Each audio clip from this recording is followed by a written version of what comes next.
and gentlemen, good morning. I'm Jackie Demetrio, the CEO of Members Business Network Mauritius, otherwise known as MBN. On behalf of both MBN and Platform Africa, the high-level forum and Pan-African News Portal, I'm delighted to welcome you here today for the first in a series of events which we look forward to hosting together. Today we're thrilled to start our series of events with a focus on West Africa as a region of tremendous potential and vibrant diversity. We have gathered leading experts, thought leaders, practitioners and business people to delve into the intricacies of West Africa's economic and investment landscape. Our panelists bring a wealth of knowledge and will share their insights on how to harness the potential of West Africa from Mauritius, navigate the challenges, and make the most of the opportunities ahead. And after the debate, we shall have the opportunity to continue the discussion informally over a light lunch during open networking. However, before we begin the debate, I would like to warmly thank the sponsors of today's events, being M2A Business Consulting, where Sheik Mahamoodally will be sharing his thoughts in the panel debate in a few minutes, and Agyeiwaa, Isabel Francoise, Deputy Head of Relationships for Global Business, who is now invited to come up here to say a few words on how Agyeiwaa is able to accompany you should you be interested in investing in West Africa. Francoise, Isabel, would you kindly come up? Thank you.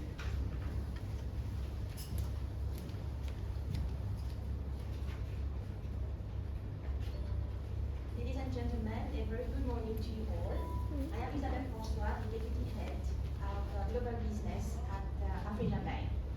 It is my pleasure to welcome you to this networking event organized by the Mauritius Business Network. Our goal today is to share insights on investment in West Africa. During this session, I will take a few minutes to highlight key aspects of Africa Bank, including our interest in the West African markets and why we are a trusted partner for your business activities. IBL, the largest conglomerate in Mauritius, is our main shareholder, and we also have other strategic shareholders, such as the National Bank of Canada and Intreja Group, a family office based in Singapore. Africa Bank has been recognized as one of the 5 domestic systemically important banks since 2014. Additionally, we hold the position as the second most profitable bank in Mauritius and rank third in terms of total assets. Our clientele spans across more than 160 countries, serving a diverse range of individual and corporate clients across local and international markets. This is facilitated through our various business segments, including corporate banking, global business banking, private banking, wealth and investment solutions, as well as treasury and financial markets. In global business banking, we offer account openings for international clients and management companies, catering for global business companies, trusts, funds, and foundations. Our services also extend to assisting clients in accessing their accounts from overseas. For private banking and wealth management, we provide tailored solutions designed for professionals, executives, and high net worth individuals. Our products are carefully crafted to meet the specific requirements of our clients and their asset management needs. We have a fully equipped treasury room to support your business and investment strategy plans. Our services include market-leading research, predictive analytics, and client-centric treasury solutions. These range from simple spot transactions to sophisticated bespoke strategies, and it is worth mentioning our capabilities to transact in several African currencies, empowering you to effectively manage your business finances. In addition, our dedicated team in corporate and business banking collaborates closely with our clients. We strive to gain a deep understanding of their business operations and deliver tailored products and services. These include transactional and payment services, as well as cash and liquidity management solutions customized to meet their specific financial requirements. Now, I would like to introduce my colleagues, Amoroso Florio and Nanso, relationship managers from the business banking team, Reshma Piran and Adi Nouvel treasury team who are present today and will be more than happy to provide you with further insights during the networking session. Before I hand over the mic, I would like to express our gratitude to Sheik Mahamoodally for granting Agyeiwaa the opportunity to sponsor this event alongside MBN Business Consulting. We appreciate his contribution to promoting the financial sector of Mauritius through his extensive network across Africa. Thank you for your attention.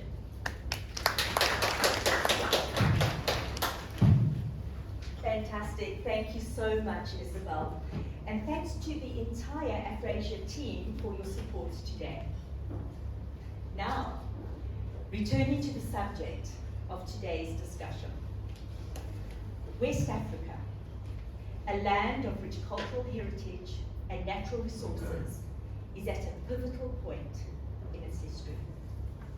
It's a region that boasts a rapidly growing GDP, young population, and an entrepreneurial spirit that is the backbone of its economies. If ever there was a right time to invest in West Africa, it's now. And now I would like to introduce a very special lady who's going to be our moderator for the day, Manisha Dookhony. And wow, Manisha, you come with an absolutely fantastic bio. So Manisha is the chairperson of MINDEX. She's also the chairperson of the African Legal Support Facility set up by the African Development Bank. As an economist, she has been leading change in private sector development across developing countries in Africa. She was the advisor to the governments of Benin and Oda, Nigeria on strategic development. She works closely with the Ministry of Blue Economy of the government of Nigeria. She works with African governments on improving their business climate and has led meaningful change in countries such as Rwanda, Namibia, Seychelles, and Madagascar. As part of the ALSF, Manisha continues to support Western African countries on issues such as big litigations, sovereign debt, restructuring, and ratification of the ALSF treaty. Moreover, she advises investors and funders with regards to their projects in developing countries and frontier markets, and facilitates investment fund project matching. She has extensive experience collaborating with government and industry leaders to address challenges of growth and development. Manisha, we're delighted to have you here today to steer today's debate, given your vast experience and insights into West Africa. And this discussion promises to be enlightening and engaging. And without any further ado, I'm now going to hand over the mic to you. Everybody, Manisha Dookhony.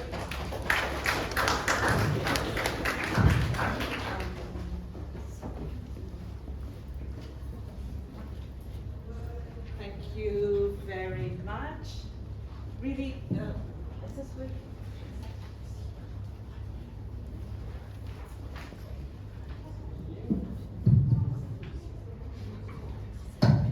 Thank you very much. Really delighted to be here with all of you, and thank you very much for the invitation from the MBN team and the Agyeiwaa team as well. I have to say that I am more a specialist of Eastern Africa because I cover 25 countries funding across the region than Western Africa, but given my engagement, in particular with the African Legal Support Facility, we've been doing quite a bit more work in the Western African region. And I have to say, when you're comparing the lifestyle and the food and the energy, I do prefer the Western African energy, and because it's really vibrant, etc. I was in Côte d'Ivoire recently around the time of AFCON, and the African Cup of Nations, and you could really see the vibe, you could really see the energy, you could really see things happening around there. So, without further ado, I'd like to introduce the esteemed panel that we have with us today. And we're very privileged to have 4 really amazing people here that I've gotten to know over the past few days and weeks, a bit more than what I knew them before. So, Mrs. Beryl Lomotey is the Minister Counsellor and Head of Chancery and Consulate-General of the Republic of Ghana. Mrs. Beryl has worked in the Ministry of Foreign Affairs and Regional Integration of Ghana for the past 15 years. She pursued her first degree in administration, human resource management option, and later pursued her master's degree in international relations and diplomacy at the University of Ghana, the premier university in Ghana and one of the top international universities. She served in China as Counsellor Economic from 2016 to 2020 and is currently the Consul and Head of Chancery of for the Republic of Ghana. Thank you very much for being here with us today and having come all the way to be with us. I'd like to invite you maybe to take a seat.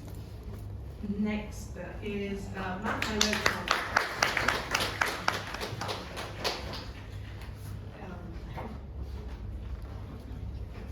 to my fellow economist, Ganessen, who has been who's currently consulting at the Economic Development Board of Africa. We often exchange ideas and similar ideas, sometimes on most of the economic issues that are happening in Mauritius. So, Ganessen, I'm very happy to have you here. Ganessen is a development economist with more than 14 years of experience in the UK, Mauritius, and across Africa. He's a seasoned professional in investment planning and structuring to include mergers and acquisition, joint ventures, strategic alliances, and public-private partnership. He's also well-versed in offshore corporate structuring, in advising high net worth individuals across Africa and the Middle East. He has worked for large investment conglomerates across Africa and back in Mauritius. He has been working for the SIC, the State Investment Corporation, and was chief economist at the Mauritius Chamber of Commerce, and he's currently the director at Juris Tax and a consultant for Africa at the Economic Development Board of Mauritius. And he'll tell us a bit more about some of the fantastic work he's doing there currently. He is director on the board of Bank of Mauritius. He holds an MSc in Development Economics and Policy from Global Development Institute of the University of Manchester. Welcome, guys.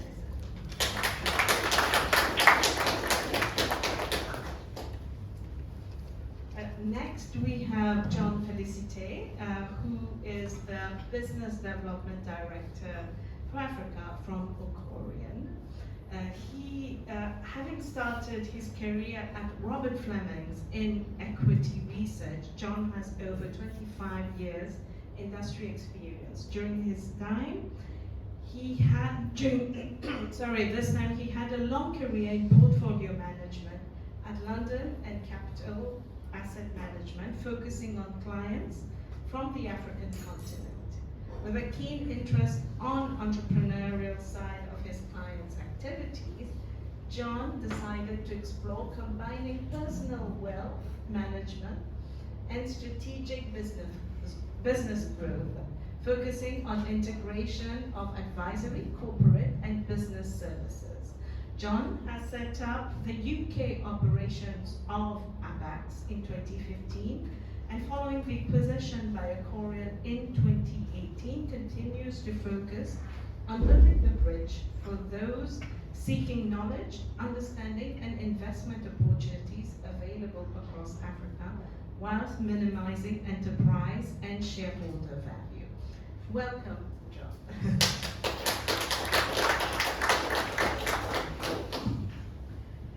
maximize enterprise value. Yeah, well, I'm maximize.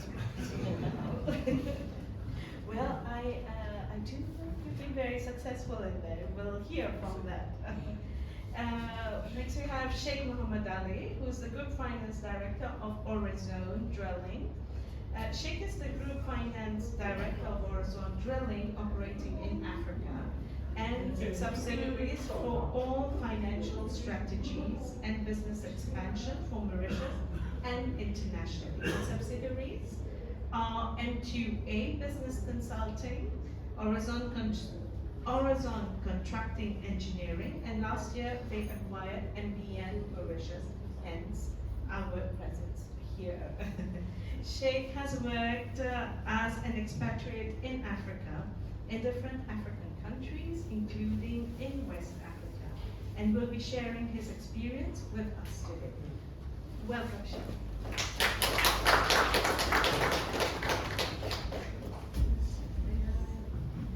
Thank you very much. I think we have some mics here. That will help us. So,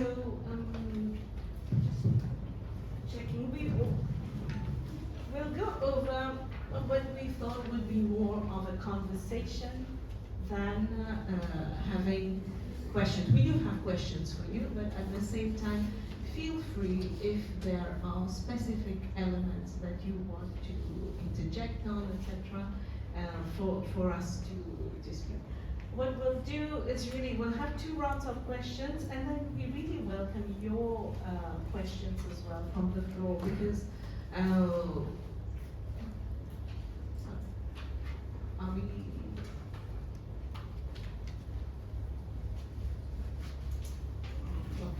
there's some of those. We'll really welcome your questions from the floor, and I understand that there are also a few journalists who are here. We also do welcome some thoughts from the journalists. So as I mentioned, I have been going to Western Africa a bit more recently, and I do see the vibe. I do see quite a lot of development that is happening across the entire region, and as we know, when one country develops a lot, all the neighbors benefit as well. And we're seeing this kind of neighborhood expansion in the Western African countries quite a bit, whether it is in terms, you just see it in the vibe of the people who are just the street vendors, for example, how vibrant in some places, the way they are. Many of them also, like they've adopted quite a bit of technology. You don't pay cash, you're paying, like with your equivalent of a digital technology payment, etc. So things are moving, and things are moving, I feel, in a very good way in the whole Western African region. I think we'll start this first round of questioning around the economic and this investment landscape that I feel is moving and changing quite a lot, because you feel it from the ground. We'll start with you, Beryl.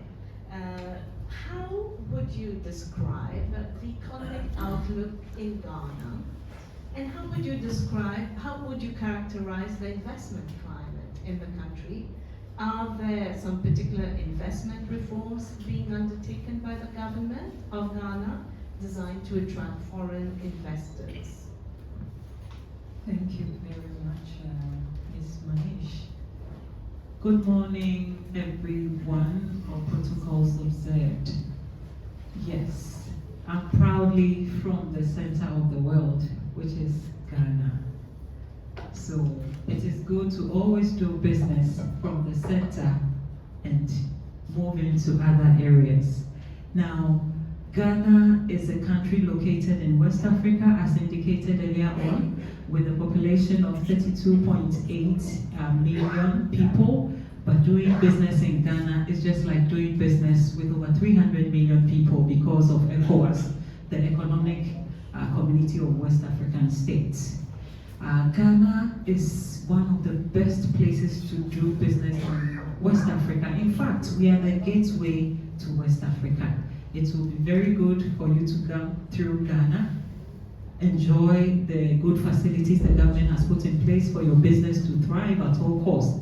Because we believe that when your business flourishes, Ghana flourishes.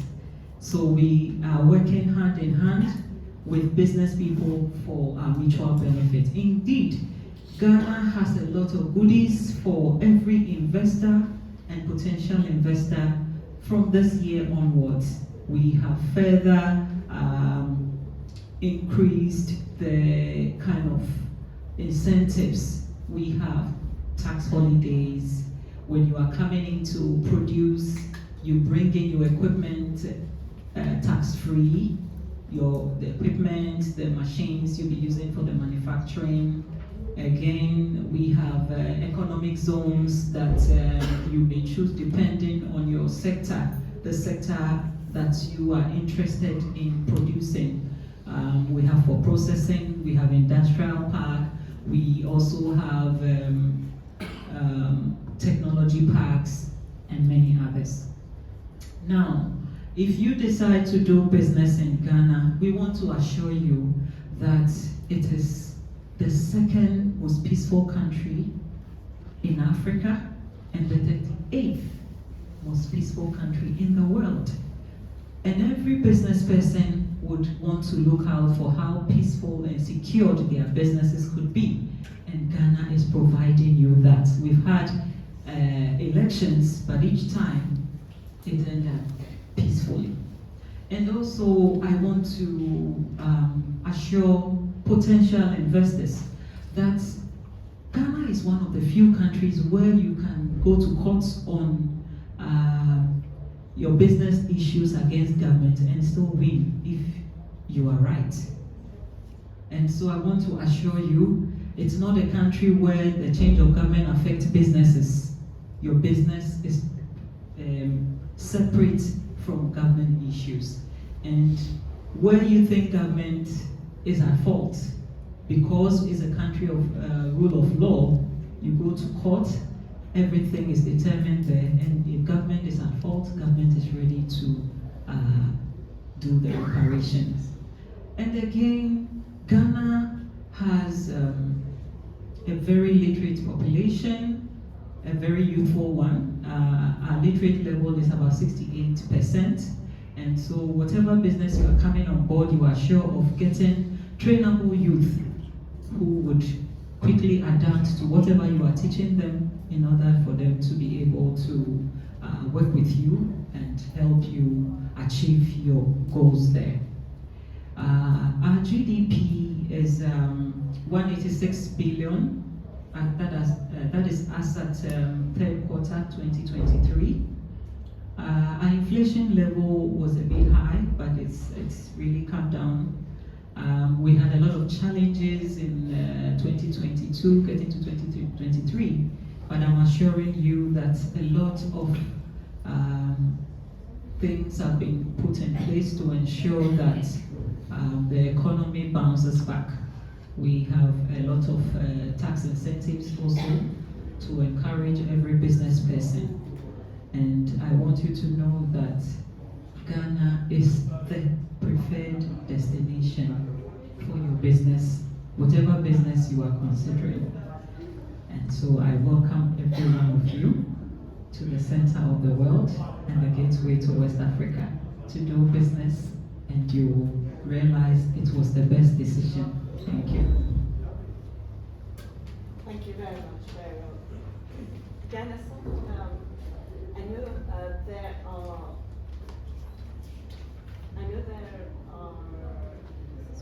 Can you hear me at the back?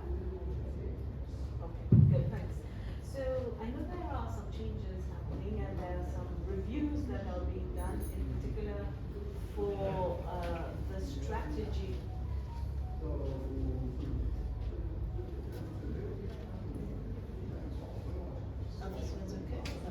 Sorry. So, in particular for the strategic positioning of Mauritius with respect to Africa, whether it is in terms of outbound investment, so Mauritian investors investing out in on the African continent, whether it is on services or inbound investment as well. There is definitely some movement, and I think investors are looking at those movements for them, especially whether it is from outside Mauritius or from within Mauritius, looking at those movements to place their next investments in some way. So we would like maybe to understand a bit more what's happening on these fronts in terms of the strategy for Africa. Maybe a bit as well, if you could tell us a bit about the DTA and the IPPAs, because I understand investors are thoughtful about those elements as they are looking at their investment in the African context. And another aspect that, sorry to be asking you many questions in one, but a specific aspect in which I think it's important for us to touch upon is the question of the AFCFTA and the opportunities in particular that brings about for business between countries in Africa. Good morning, all protocol observed. Just to, before going on these questions one by one, I would like to bring to the attention of the Excellency that Mauritius is pleased and proud to have an special economic zone in the center of the world in your country, which have very tremendous potential, where Mauritius is poised, is on a transformative journey to create more businesses and tangible investment in Tema. Okay. As far as Western Africa is concerned, there has been tremendous and very important development from Mauritius. Besides Mauritian-based entities, there have been also several structuring of business investment through Mauritius to Western Africa. And just to share some figures for the year 2023, there has been an approximate of $4 billion that have been registered as outward investment in Africa, in Western Africa. And the country of interest, the country of focus, because ultimately, you know, the Western Africa consists of 16 countries, and also, you know, due to devise a strategic focus, especially with all the DDAs and IPPAs that Mauritius has signed. We, for the last 10 years, at the level of the policy decision makers in Mauritius, we have developed very specific strategies for countries of Ghana, Ivory Coast, Senegal, and recently Togo. So these are the 4 countries of focus for Mauritius, and ultimately we will, as we consolidate and develop our investment footprint in those countries, we will enlarge the scope to neighboring countries. Even Nigeria has tremendous potential, but it's not a market of focus now, as we are still waiting on all the bilateral agreements. And just to share in tangible terms, Ivory Coast is the leading market interest, investment interest for Mauritius. For last year only, there have been 1.6 billion of investment going in Ivory Coast, and we have in sectors like agriculture, in seafood, and you know, Ivory Coast is one of the leading producer of several basic food necessities, from palm oil, from cocoa, and cassava, and there have been a solid interest and a very meaningful expansion by the Terra Group and IBL in Ivory Coast, which is very commendable, and that have created a genuine Mauritian footprint in Ivory Coast. Today, it is at the level of the Economic Development Board as investment facilitator. We can ponder upon the milestone of both Terra Group and IBL in terms of diversification in terms of seafood, production of fish oil, fish pellets, and the joint ventures by Terra Group in terms of sugarcane plantation and sugar production. Besides the seafood and agro-based sectors, we have investment in real estate from the Great Real Estate Investment Group, which is registered and based in Mauritius,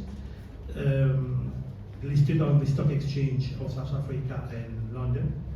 They have been investing in Côte d'Ivoire and massively investing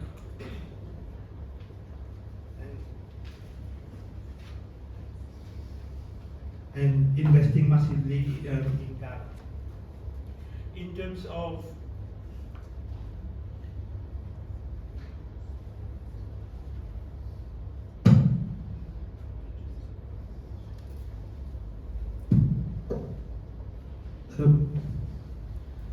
in terms of the investment in Ghana, we have interest in ICT sectors, and we do have groups like Sheik who is finalizing the modalities to set up a satellite company in Ghana. We have investment in real estate in malls by local investment group. This is in terms of the annual investment. So just to share, last year we have been registering around USD 4 billion of annual investment to Western Africa, which is a figures that is a milestone following the post-COVID recovery. And even we have pipelines projects and interest from prospective investors for this year onwards to explore these markets, to have expansion plan in Western Africa. And at the level of the Economic Development Board, we are working to facilitate all these investment journey, and also in terms of connecting different stakeholders. And also it's very important to mention that Mauritius has always been a proponent of Africa, working on different agreements and policy guidance. We have even set up 3 special economic zones in Western Africa. We have a technology and biotechnology park economic zone in Ivory Coast. We have a container zone in Senegal, and we have developed a technology park in Tema, in Ghana. And all these special economic zones, they have a list of benefits and privileges that the government of Mauritius has put forward for Mauritian companies to have an outward expansion on Africa, to benefit from tax holidays, to benefit from very smooth legislation and business setup, and most importantly, to benefit from the different DDAs and IBBAs. So this is in a nutshell on the outward investment. And in terms of inward investment, we do have several investment to Mauritius in terms of fund setup, structuring, family offices, especially in the financial services sector, in the technology sector, and even in real estate. And as per the latest figures, where there have been around, as December 2023, there are around 600 investment funds from Africa that are registered and domiciled in Mauritius, registered by the Financial Services Commission. And out of these 600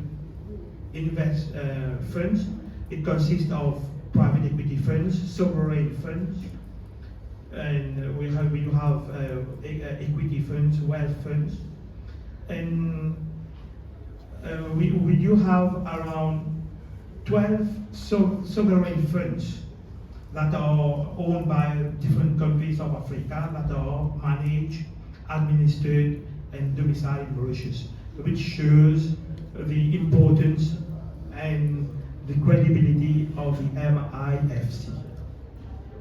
Okay, and on the DTAs, I will go on the DTAs and the IPPAs. Mauritius has always opened up negotiations and discussion with different countries of the world, and there's a more specific collaboration for Africa. We do have signed several DTAs and IPPAs.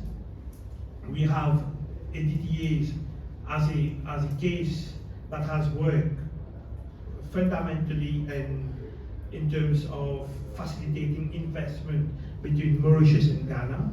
We signed a DTA in early 2017, which came into effect, ratified in 2019. And since then, with these DTAs in place between Mauritius and Ghana, the influx of investment inward and outward has been enormous, has gone up very rapidly. There is a very traceability of investment, and also in terms of the transfer of funds.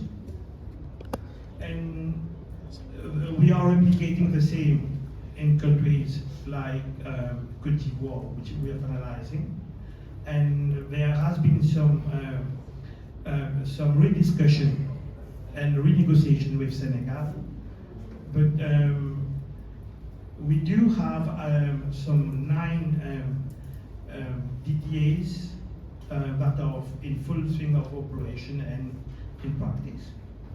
But we just need to share that we need to finalize the investment protection and promotion agreement with Ghana.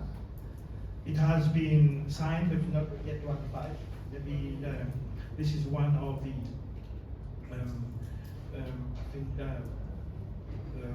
pending things that need to be done to ensure that there is more concentration and exchange in terms of investment between the two countries.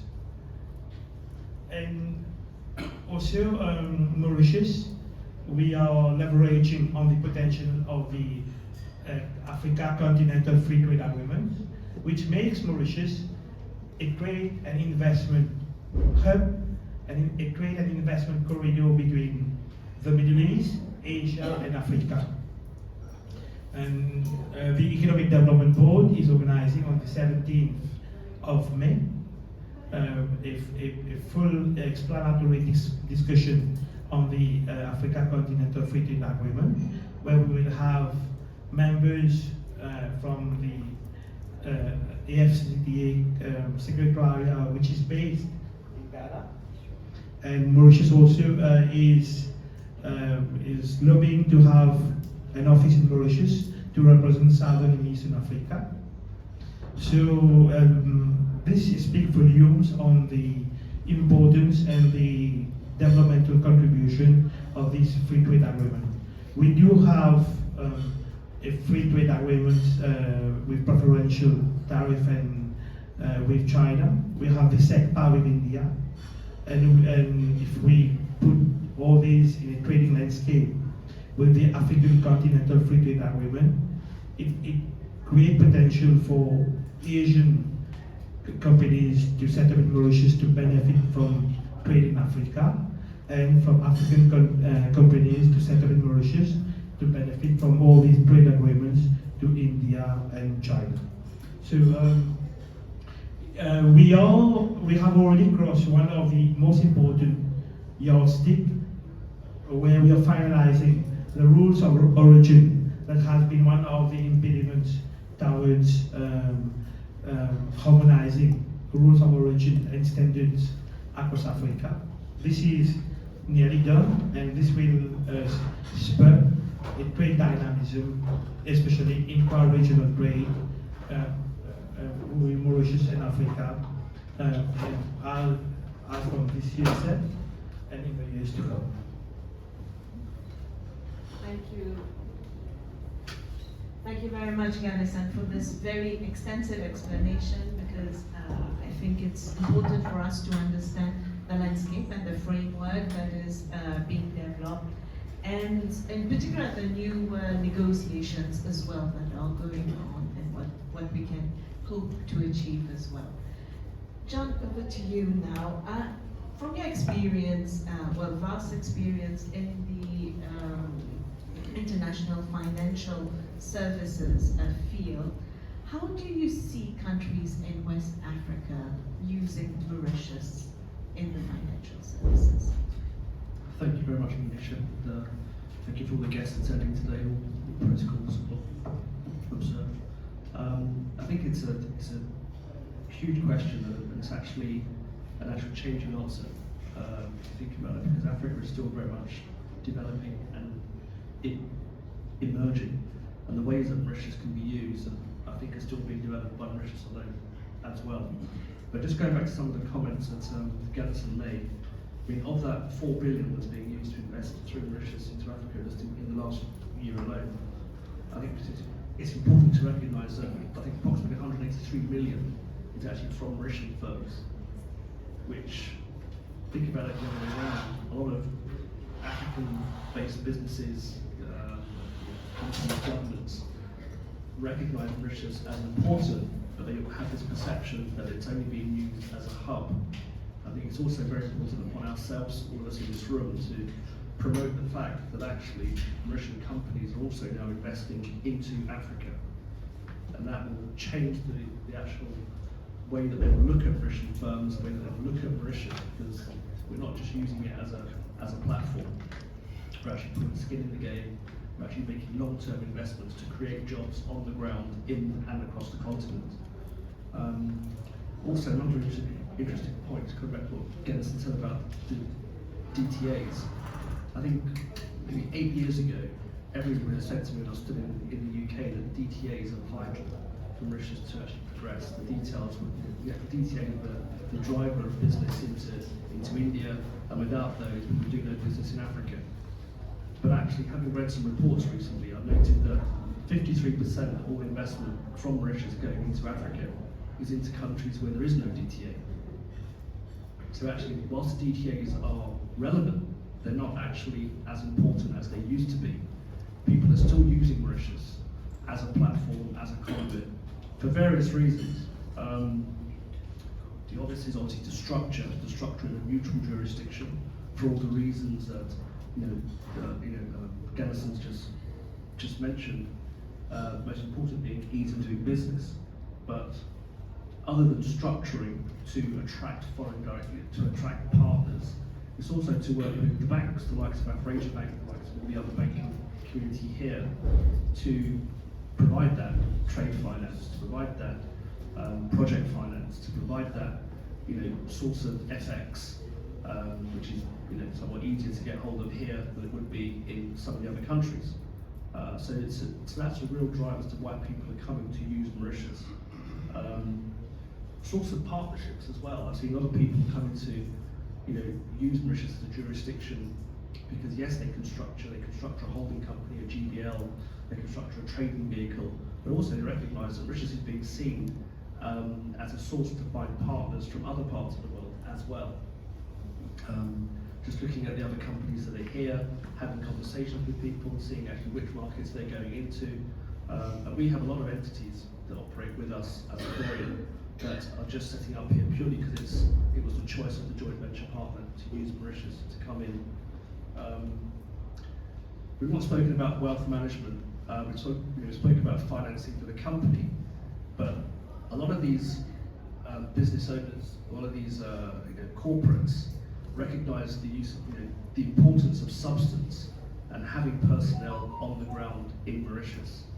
That lends itself then to C-suite looking at what else can they do in Mauritius? Yes, they can buy homes, they can educate the children, But the wealth management element as well is something which is still has a lot of room to grow in Mauritius. I'm not saying that we're there yet as to comparison to other markets, but in terms of the future of Mauritius, it bodes very, very well. 70% of the globe can be accessed through trade agreements that Mauritius has. You know, we've spoken about India, we've spoken about China, we haven't mentioned Agyeiwaa, the African Continental Free Trade Agreement, that Mauritius still has with the EU. All those are vitally important, particularly when we're working with trading companies from the continent who still wish to trade not just within Africa but outside of Africa as well. So those are some of the reasons I think why people are looking to use Mauritius. I'm sure there are many more. Thank you very much, John. And I think I will ask you follow-up questions on what you said, but we'll hear from Sheik in the right now. So, Sheik, you are already working on investing in the Western African region. You're helping companies that are doing that. So, how should we invest in West Africa, first of all? And how should we venture into the market? Because as we don't know, many of the companies here don't really know the market, don't really know how to structure, how to collaborate, etc. What's your advice to some of the companies that are there?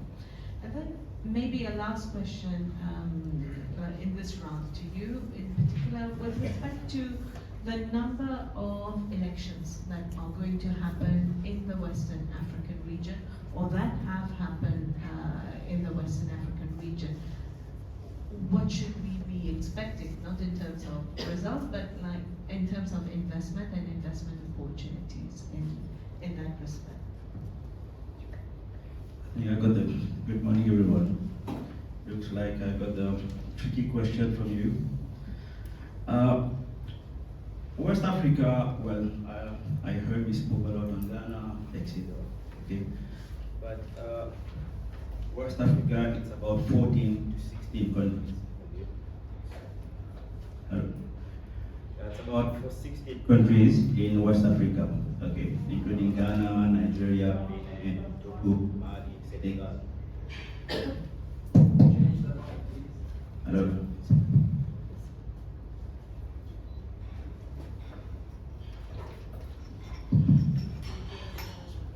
Yeah.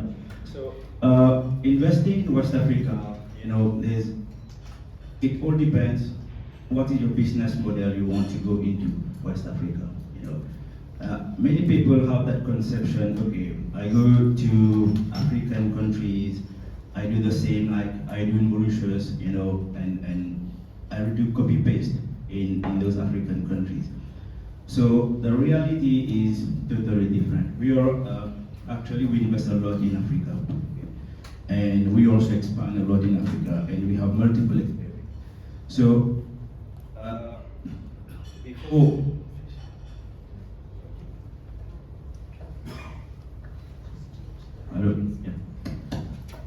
So actually, investing in multiple West African countries all depends your choice, okay?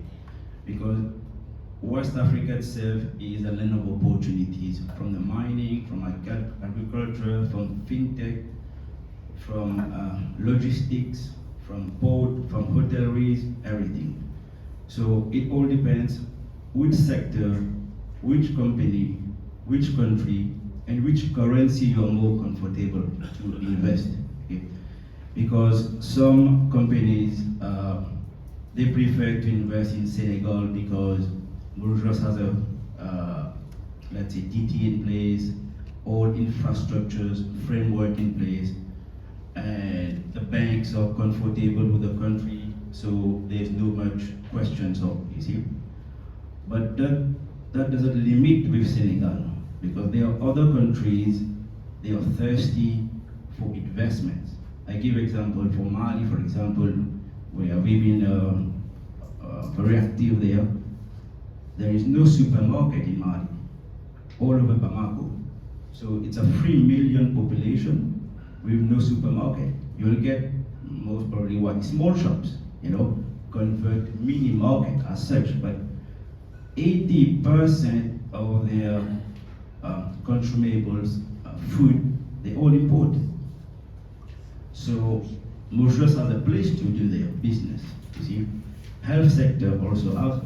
It's an industry where we are Mauritius is very positioned. Okay, and there's also a conception that you always need to invest, let's say, monetary wise. Okay, it's not always monetary wise. It's also a knowledge investment.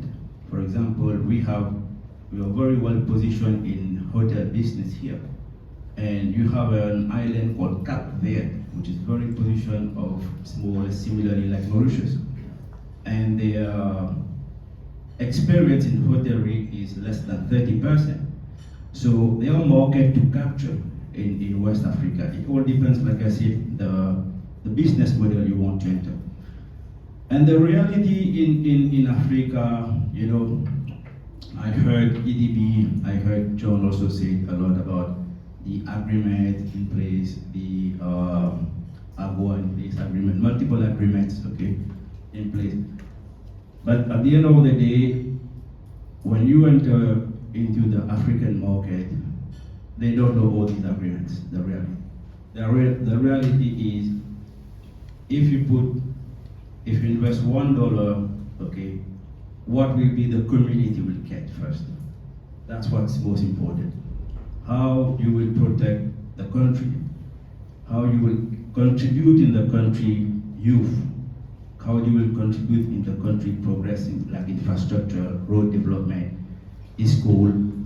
So, for example, we are the drilling business. Now we are enforced to do a school of drilling, so to promote young people into that sector. So things happen, change.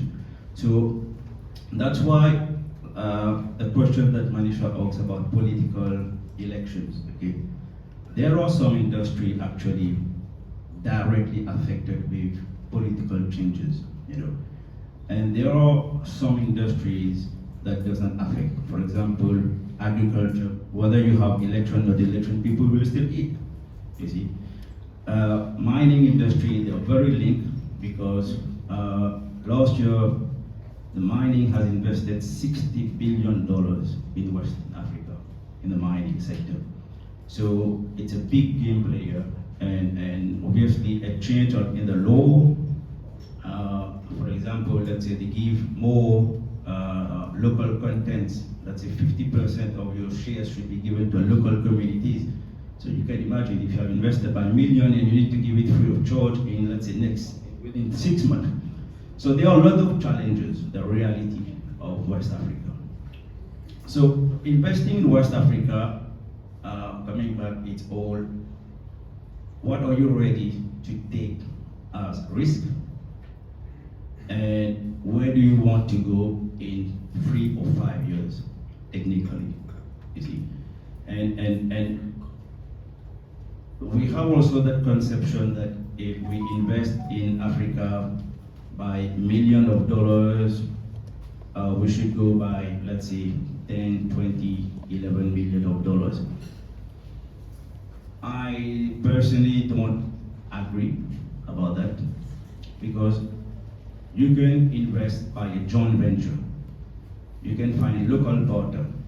For example, if someone is has an experience in the construction business, they can go join hand with a local guy and maximize wealth.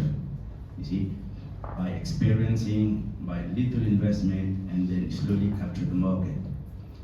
So, and also, other than the Mauritian companies investing into Africa or West Africa, there are also a lot of Asians from India, from China, from Hong Kong. They are investing a lot in Western Africa because there are a lot of products like lithium, manganese, other minerals available to convert for the batteries, you see. And Mauritius is well positioned to be the bridge between the Asians to West Africa, because first we are bilingual, and secondly we have a proper framework in Mauritius. The government of Mauritius, the EDB, they are well positioned to promote investment, you know. So these markets we need to also go and capture to promote investment into West Africa. And just talk about political elections. Yeah, election was always here for many years. Instability always happened, you know. But we can't say because of instability we need to increase poverty into West Africa. We can't say that. We are absolutely doing a mistake. We need to think, okay, how to invest efficiently, okay, into West Africa, so it does not damage the social and economic of the country, and also does not damage the profitability. So it all a business is structuring to work out with professionals, with accountants, with taxations, with every guys, and legal as well. So you need to invest some money to get there. Thank you. Thank you very much, Sheik, for this very comprehensive analysis of the situation. I would like us maybe to turn towards investment and investment opportunities. If you're following news in Western Africa, you would know that Aliko Dangote invested recently and launched recently the first refinery in Nigeria. There's major agribusiness investment that is happening across the region. We see infrastructure work. If you look just at Côte d'Ivoire, the amount they're putting in place a light rail system, for example. And so all these, and of course, not even mentioning the critical raw materials that you highlighted, because critical raw materials, there's a major race today all across Africa by companies across the world to ensure that they're able to ensure the sourcing of those critical raw materials. And it's not just the sourcing, but also the transformation of those critical raw materials in country, as many countries have also started setting up laws to ensure that there is value addition in the country. In some countries, they're focusing a lot on their value chain with respect to the blue economy. So there's quite a lot of change. Of course, there's ICT, etc., but there's a lot of variety of business and business opportunities that are being developed currently in this whole Western African region. I'll turn over to you, Beryl. What would you say are some of the sectors in Ghana where there are opportunities for investors?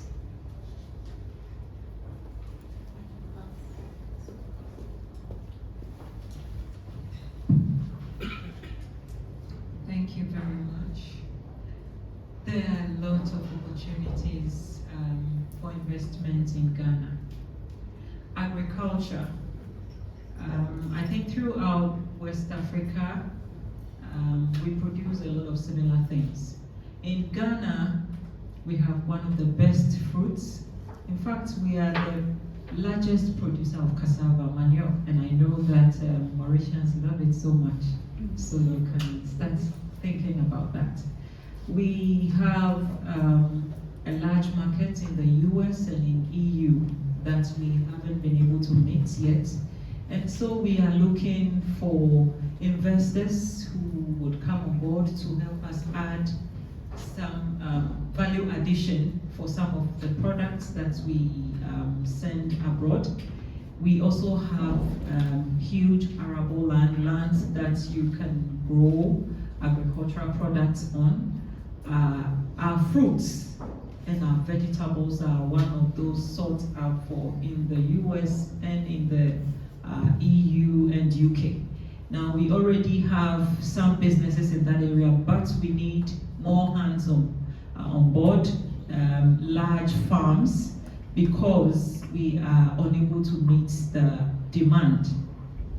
Again, some of the fruit are sent just as it is, but for some they are also processed into juice, into smaller pieces and packaged. And anyone who has been to Ghana before can tell you that we have juicy mangoes, very juicy mangoes, pineapples, pawpaw, and we are looking for more people to come on board. We are also looking at our health sector. In fact, Ghana is the country, the country that uses drone. We are the largest users of drones for medical purposes, because the whole country is not fully networked so that you can easily get medical supplies. We use drones. We are also inviting investors to come in and help set up more modern hospitals. One of our desires is to become a hub for health and all health-related facilities. And currently, within the West African sub-region, we have a lot of people from other countries coming in for medical help in the areas of cardiology and some other areas. And so we still need more people coming in with more modern equipment, setting up more modern equipment, maybe labs and the like. Again, we have gold, diamond, manganese. We have actually recently discovered lithium, which I know is used for batteries, the electric cars that are coming up these days. And so we are looking for more investors in that area. My government is looking at adding value. Gold, for instance, has been mined in Ghana for over 100 years, but very little is received from it because we have been sending it in the raw state. So government is putting in place a lot of incentives to allow companies that want to add value, refine them into whatever jewelry and things like that. We already have a large market in India, that's our largest market, and we also have some other countries that we export to. So we are looking for more investors in the area of added value, like refineries. Again, we are also giving out more in the oil and gas sectors. We have more areas for exploration, and so those that are interested in those areas, again, in the value chain, those that deal in equipment, offshore activities, we are also looking for people in those areas. Again, the transport sector, Ghana is becoming a hub. A lot of the airlines go through Ghana before they go to the other destinations. And so we are looking forward to having more people come into partnership to join in the airline business. I think you would agree with me that if we should have like a direct flight from Ghana to Mauritius, it would do us a lot of good. I know that it doesn't take too long shipping things from Mauritius to Ghana. I'm not very conversant with that, but I believe it goes through Durban or something, and it's about 2 weeks. And so we encourage more people. The products in Ghana are genuine. So you can always trust whatever is coming from Ghana, whether it is agricultural products. I know we do import a lot of agricultural products into Mauritius. You can consider that, taking some of the juicy vegetables and fruits into Mauritius. If you are coming by air, because it's not straight, let's say you choose to go by South African Airways, it's 6 hours to South Africa and 4 hours here. Now, if we had a direct flight, you can imagine it would have been better and more easier, but you can always trust the quality of the fruits and vegetables. Again, we're encouraging more people to come on board. Government has set up a comprehensive automotive program whereby we have attracted a lot of these car companies, including VW, Kia, Toyota, Peugeot, and many others. Some have already started. In fact, VW does about 3 of its series there. We also have companies coming from China, also setting up companies to assemble trailers and all that. So we are encouraging more people also in the value chain. And because of ECOWAS and now the African Continental Free Trade Area, you are sure of getting your goods to wherever you want within the continent and beyond. We are also encouraging people into recreation and tourism. We know Mauritius, you are good at that.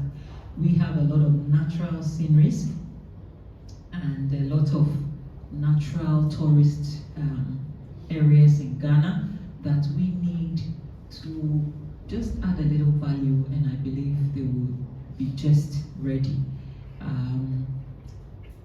I have seen a few of the tourist areas in Mauritius, but I'm telling you, we have a lot more in Ghana, since Ghana is bigger than Mauritius.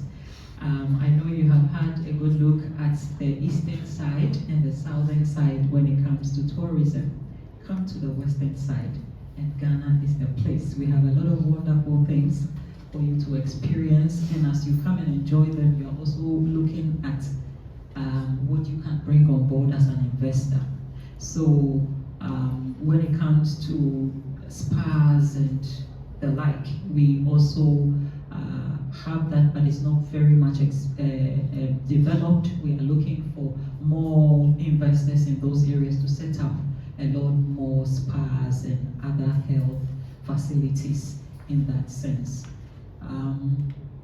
There's so much. I would leave an email contact so I could send in as and when I get a request, more with the specific statistics and details. Thank you very much. Thank you very much, Beryl. And I do confirm that the mangoes of Ghana and the pineapples are some of the best that you can have across the world. They're really, well, out of this world, as we would say. But definitely concur with you that there's lots of those opportunities that are going on there. And in particular, the automotive sector is definitely, one of the things is to export the lithium out of the continent, but another is to attract the automotive sector to come to the continent to develop their own batteries or to develop parts within the continent. What we've seen also is, apart from cars, one of the big requirements for Africa is batteries for motorcycles. So retrofitting petroleum-based batteries by electric batteries for motorcycle is a big ask across the continent. So that could also be, if anyone is interested, that could definitely be something of interest in there. Ganessen, you mentioned a few countries already about where the focus is, and I believe you mentioned Ghana, Ivory Coast, and Togo.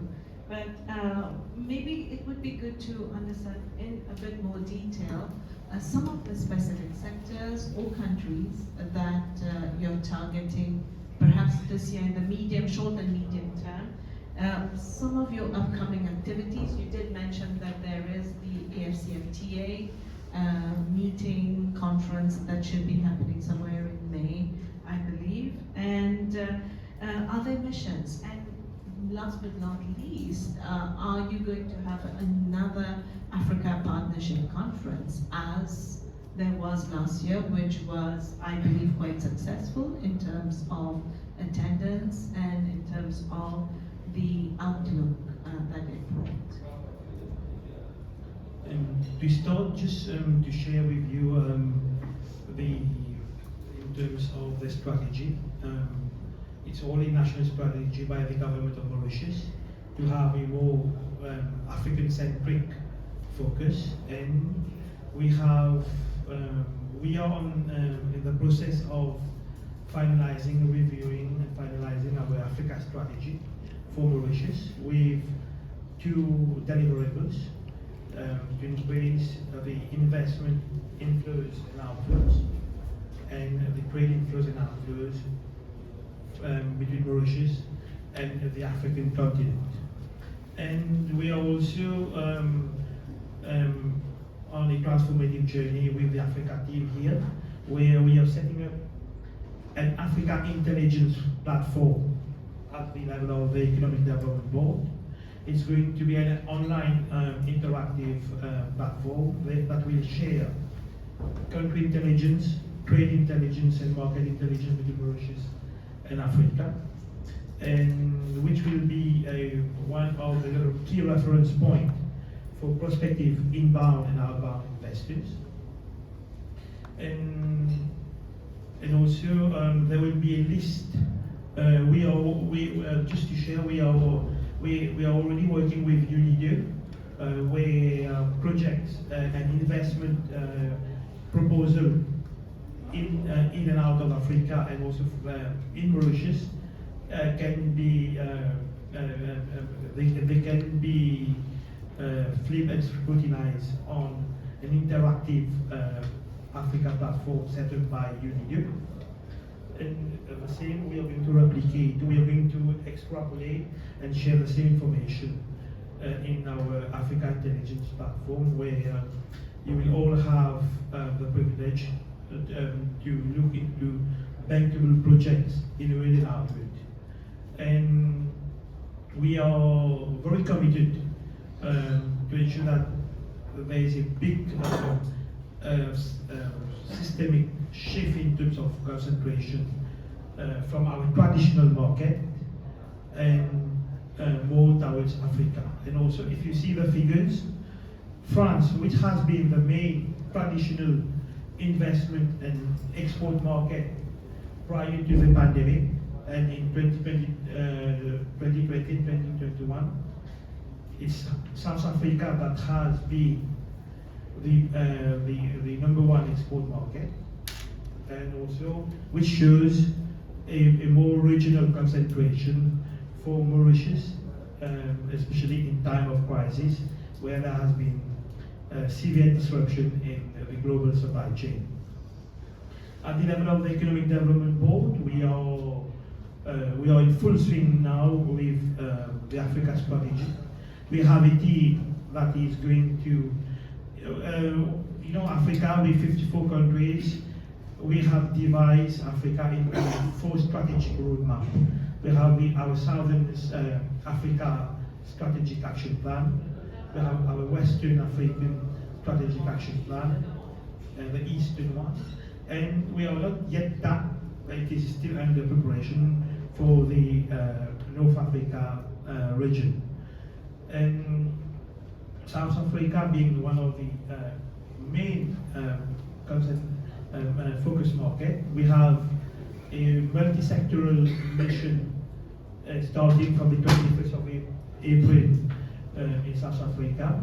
It's going to coincide with the Africa Venture Capital Summit and Conference in the 3rd week of April, and along with the Immigration Expo that takes place every year in South Africa, because Mauritius is putting the silver economy at the forefront, residency, and also to attract retired and high net worth individuals, and also the real estate sector, with all the different international residential schemes in place.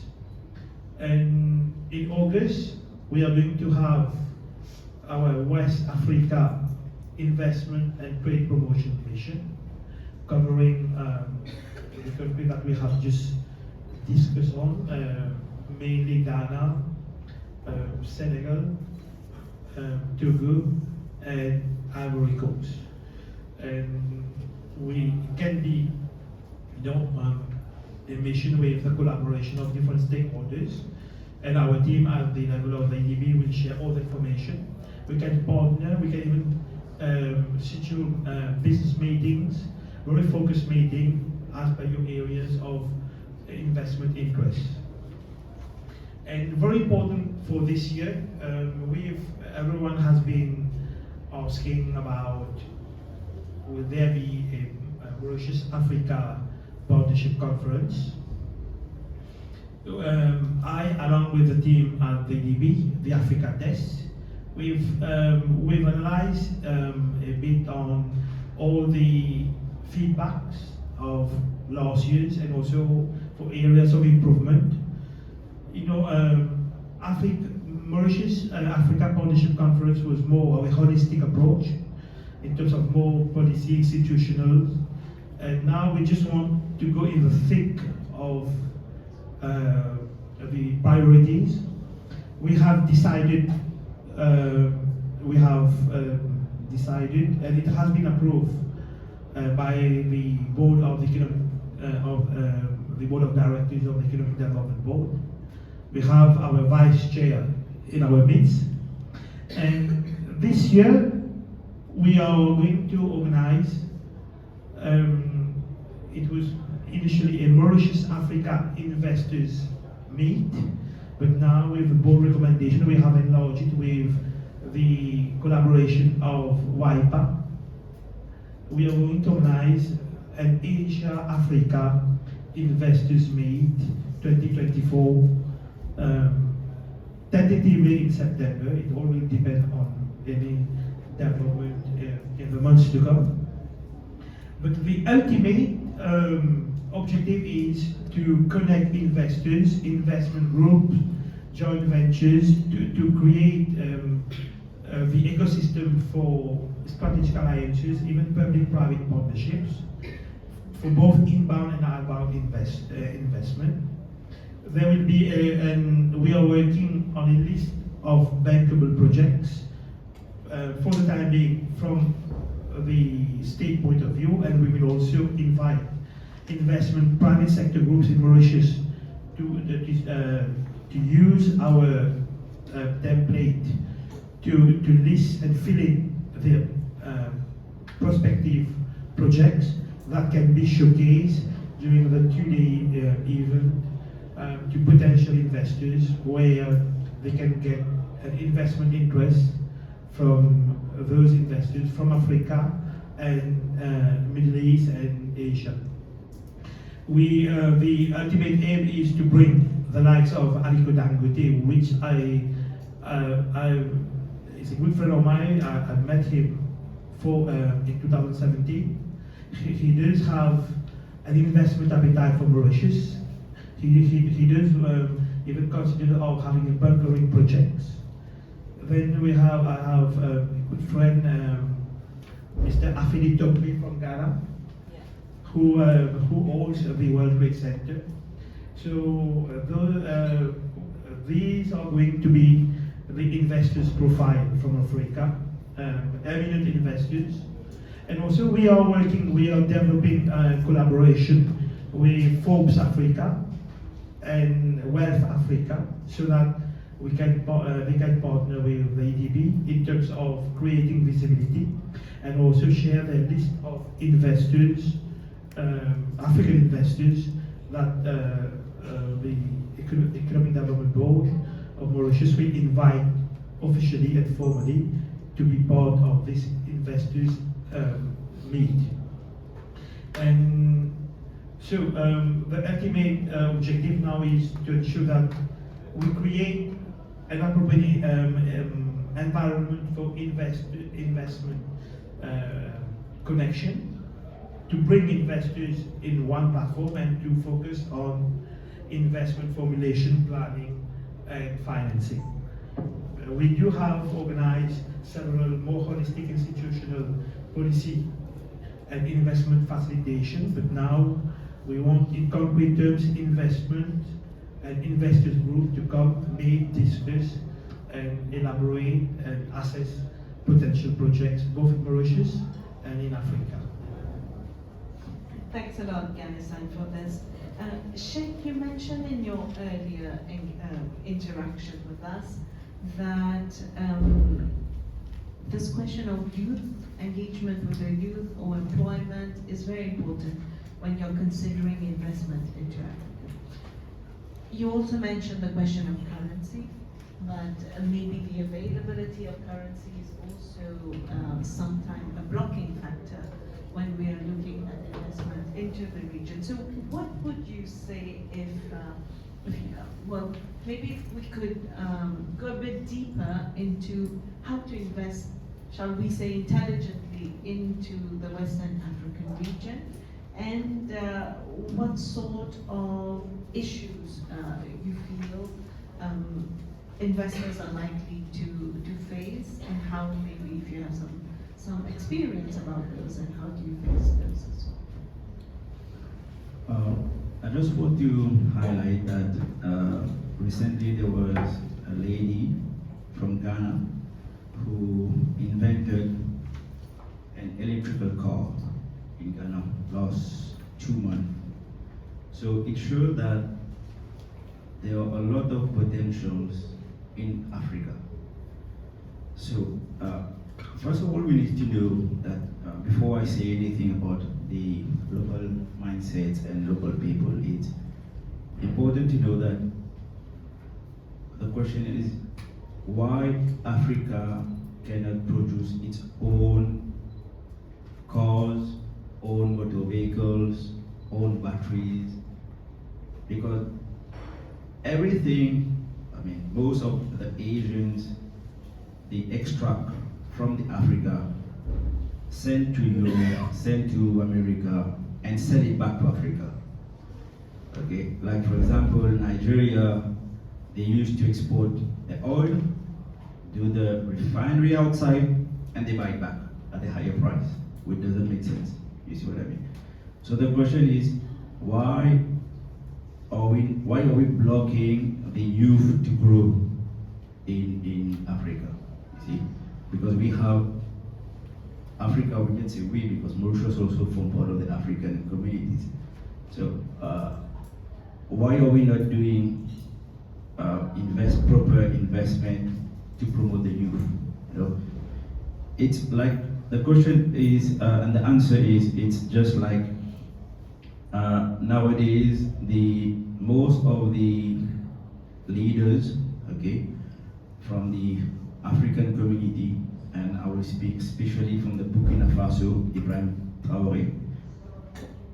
He said there will be no importation to Burkina Faso in the next 2 years, okay? Because he said, why can't we produce our own things? And why do we need to give everything away? So, and now they are moving slowly to the local contents, okay?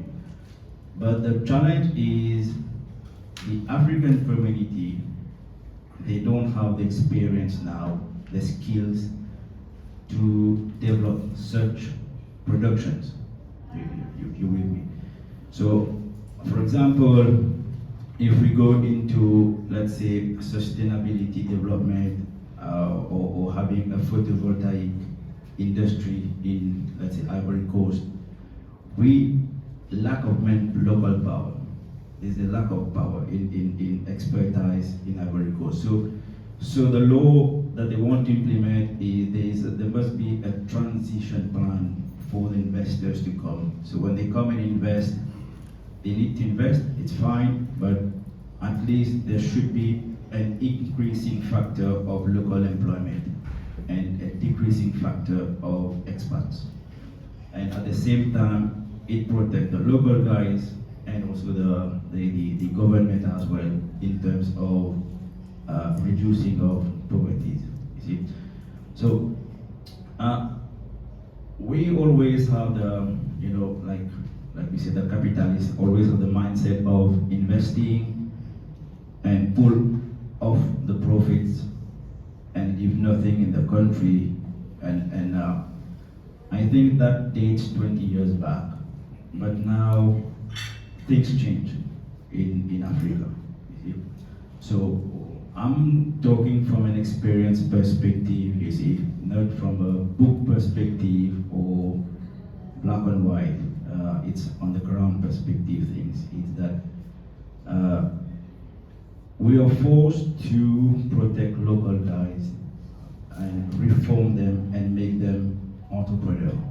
See, like the Consulate of Ghana said, there are a lot of mangoes, a lot of fruits, vegetables available, you know, and unfortunately they are not like such developed as such. You see, like we don't have smart agriculture, etc.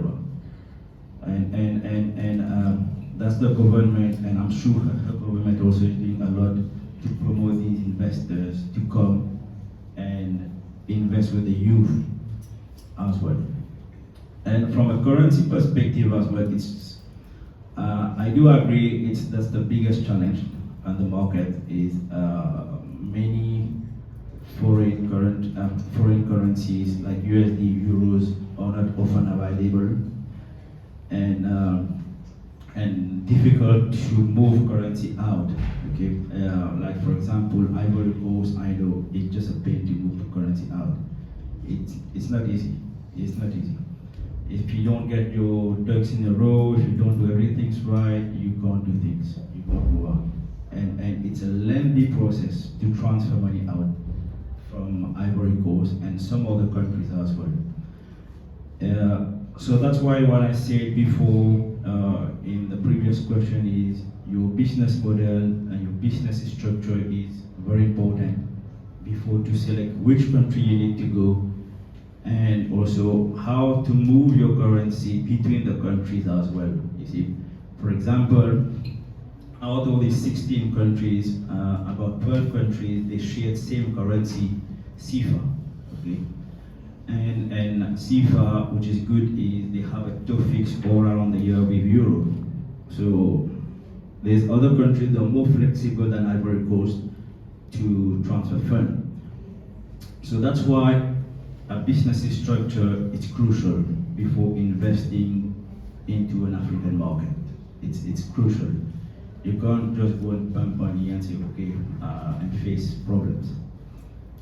But I think to me as well that other than currencies, other than employment, okay, it's also important to value women empowerment as well in Africa, you know, because there are a lot of women who have a lot of skills, a lot of courage, and guts to take risks. Believe me or not, I met a lot of ladies in Africa. They take risks more than women to do business.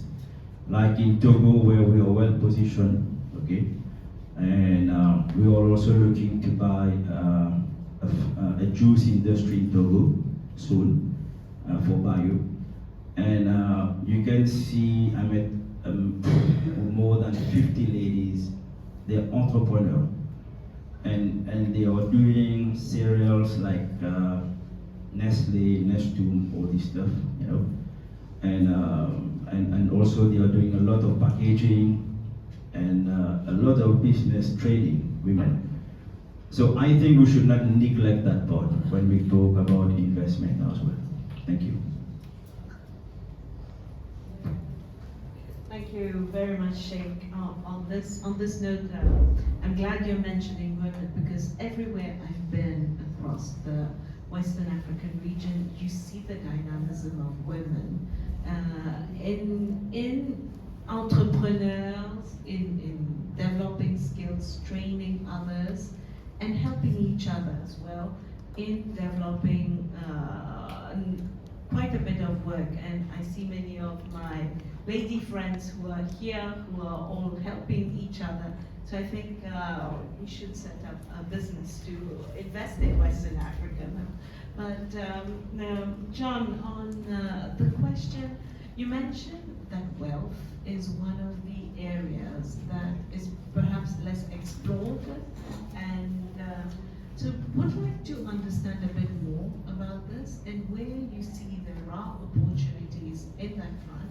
In particular, as we're seeing diaspora movements, if we look at some of the countries in the Eastern African region, Ethiopia, for example, has had a lot of wealth into the country for investment, for the development of the country.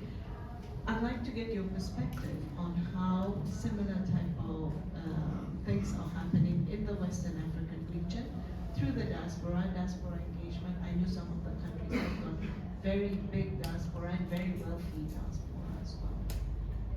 Thank you, Manisha. It's a very interesting question. It's once again a big question, and there are many different ways to answer it. But actually, a lot of the diaspora. I mean, if you look at Africa, like Mauritius, gained independence in the 60s. Some countries early 60s, some countries later. But that first generation wealth creation was very much created in country, and they're very proud of that. But a lot of them, like in Mauritius, sent that next gen overseas to be educated. Many of them stayed, many of them became very successful, had their own children there, and there's now this third gen that are coming back. And what's interesting is that their mindset is for the whole of Africa, not just for the country where their grandfathers or their grandparents were originally from. So we work with a lot of, I'd say, quasi-family offices, and the definition of family office needs to be focused on, but ultimately very third gen, born outside of the continent, but wanting to come back to create jobs, as Sheik was mentioning, to actually do good, to invest for a purpose, say profit with a purpose. And they're looking at all opportunities. They're also understanding what the risks are, because they've grown up outside of the continent and they're coming back and they've seen the press with the currency risk, the political risk, the uncertainties. But what they're looking at is what is scalable, and that's where the wealth creation and the opportunities are. Investing in real businesses, trying to find something which is sustainable, not just a hobby, but can really make a profit in the continent and for growth to export out from the continent. The talent is definitely there. The talent outside, the talent inside is definitely there. Sheik just mentioned about lady in Ghana inventing an electric car. There are many others. I mean, Nigeria's got a huge tech hub. Kenya's got a huge tech hub. Ghana's got an interesting tech sort of sector as well. We know because we work with a number of those national companies. But I think from that next gen, when they're coming back into the continent, a lot of them are trying to understand, well, how do we structure the business, the existing family business, properly to protect it and ensure that it goes from one generation to the next, and we actually do create a national legacy. Far too often we've seen in the past where there have been very successful businesses owned by families that have kind of found their way with the retirement of the founder. We're now seeing people come to us and ask us, well, how do I protect that? How do I use that as a basis to expand into another country? To use the knowledge that we've gained in one market, whether it's Ghana or Ivory Coast or Senegal, and how can we use that to go into a bigger market? And that's really exciting because they understand it from a different perspective, not just having done an MBA or having done a finance degree, but really how does business work on the ground? And I think a lot of them are coming back, finding partners who know nothing about the continent but understand about sectors that they want to invest into. So they're bringing that knowledge with them. A number of cases where we're setting up structures for people where one of the partners is albeit not born in that country, but has family history in that country, but their JV partner is from either the US or from Europe or from Asia, and they're coming in to do projects together. So we're seeing much more of an embracing, open to ideas and open to doing more cross-border investment, which again, all of that leads into what role does Mauritius play? Mauritius acts as a conduit, Mauritius acts as an ecosystem that can be seen as a safe hub for both the local and the non-local partners to see how do we invest across Africa.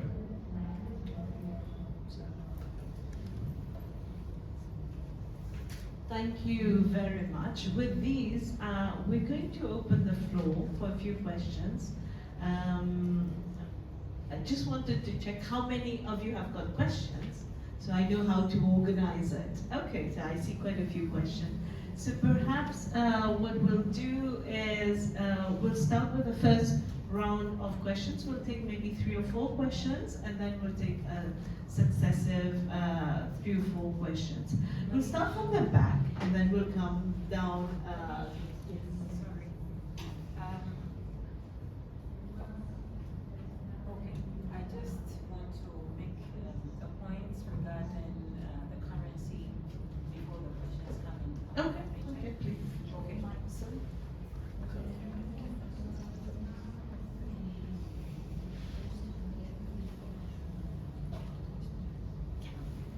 Thank you very much. I just want to draw everybody's attention to the fact that with African Continental Free Trade Area, now there is a payment system called PAPS. And so we don't need to be worried about trying to buy from another country. The PAPS is a Pan-African payment platform that enables you to use your local currency to purchase from the other African country using the local currency of the other country. So you don't need to change into, let's say, dollar or euro to lose some portion of your money. It can be done directly. And so don't be afraid, even though there are some other parts of West Africa that uses different currencies. Because of this platform, you can easily make your payments. Thank you. Thank you for having put this in, and in fact, the recent discussion that we've had with the AFCFTA, we want to promote more countries to use this system. But we have this gentleman here who's going to go across and we'll start from the back end group.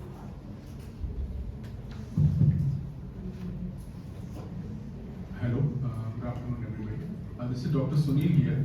I just want to understand, especially from perspective of Indians investing in, a lot of Indian investors are showing interest in investment in African, especially West Africa, and agribusiness and animal husbandry, the allied activities of animal, especially poultry business. So just want to understand, because I know about Togo and Benin, where there's a huge potential for investments. What's the potential for investment in Ghana, and what is the Ghana is promoting, and how we can leverage, and what's the local partnership available to invest, especially into the women, involving women into the village level entrepreneurs, so that we come up with the poultry industry in that segment. Thank you. We'll take 3 or 4 more questions, and then I think these questions would be addressed to me. Next question.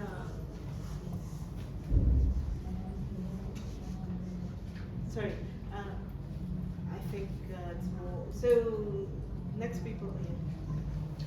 Morning everyone, myself BJ. I'm from the training and ICT business. There is a critical aspect that I think we need to also look into is the connectivity, internet issues, and also the electricity power. Because for us to be able to do business, I think these 2 items are critical into this world, especially if we're talking about the ICT business where we are in. So I would like to understand what is the current penetration rate, and what is the stability of all the connectivity that we have around the Western Africa. Thank you. I think we can take 1 more question. Hi, I'm Catherine from Hood, and I would like to ask a special request On the 11th to 15th of September, there will be the World Trade Entrepreneur held in Kuala Lumpur. So if you could kindly, I will put Mauritius, the Mauritian one before or after so that we can follow it. And I would very much want to know if you guys are interested in green MBAs, in agropolis, in epigenetics, because we already have a consortium already ready. And for example, Dr. James Cork, who is the hydrogen inventor. We have Leon Tapman, who is the agriport, floating agriport in Singapore. And we have also Mr. Fredel, who is the Cotobricks. So if we could go mindful of, say in 2030, we may be hit by migrants, farming migrants coming to Mauritian shores. We could start doing something in integrated system, integrated ecosystem. For example, epigenetics, you will be driving less methane from rice fields by growing rice in sands, for example, and also using photovoltaic, transparent one to direct to the roots, and you have solid roots growing from any seeds, and not needing to buy, one which are protected and very expensive, which you can have harvest every 2 months for rice or any crops, and also like the Cotobricks, using these huts to build and weave a plastic waste to do bricks which can resistant to cyclones and to fire, and which would cost 1/3 of the building cost nowadays. And so we want to be surrounded by people, by good people who can bring substance and the way forward going to Africa together. Thank you. Thank you. So we'll maybe answer this round and then we'll go on the next round. I think the first question is addressed to you. Thank you, Manish. Okay. In fact, poultry is one of the meat that Ghanaians enjoy most. I believe if you go to our restaurants, there will be something eggy or something chicken-like, and so on and so forth. And in actual fact, we have a deficit there. And the country spent about 2 million to import poultry products, such as the frozen chicken, the sausages, and so on and so forth. So we also have investment opportunities there. We are inviting more people to come on board to add on to our already existing poultry product producers. Again, with electricity, yes, Ghana produces over 5,000 megawatts of electricity. We export to Côte d'Ivoire, to Togo. Now, the challenge we have is we lose a lot in transmission. And so government has put in place measures to attract companies into that sector to help us manage the level of losses. And then also the government has also put in place certain facilities to also start using gas as a form of electricity, and that is going to be more cost less, way less, and as we may know, the gas is like a waste from the exploration. So it's something Ghana has already laid the pipes, and we have an institution that handles that, and it's about 90% complete, and so we are sure of having a more stable electricity. When it comes to connectivity, there is a lot of construction going on in Ghana in the form of internet. In fact, Ghana is one of the few countries within the sub-region that has a very high internet connectivity. You can be sure of how stable it is, and when it comes to the physical ones, a lot is also being done. In fact, as part of COAS and EU agenda is to ensure that we are connected with each other so that we can easily transport whatever we grow, whatever we produce to the other countries. Thank you. Maybe anyone else wants to add in? Yes. Just to share some further input on the first question, especially from Indian businesses that want to penetrate Africa and also at the same time to benefit from the different economic cooperation, the SECPA and the Africa Continental Free Trade Agreement. For example, an Indian company, an IT company from an Indian-based IT company, they can set up a unit in Mauritius, registered an SBU in Mauritius in terms of software. Then you can tap on the francophone, the French-speaking market. You can do the transformation, the value addition in terms of the conversion of your existing software, which is originally in English. You do it in the French version, you do it in Mauritius. Then you can export it to countries like Senegal, Côte d'Ivoire, those francophone African countries, quota-free and duty-free. This is one of the interests that is already there. Where you can ultimately tap. And this is where you, as member of SECPA from India, you will benefit from the Africa Continental Free Trade Agreement. And in terms of, we will be very privileged to collaborate with all your prospective projects, especially from Singapore and the Asia Pacific.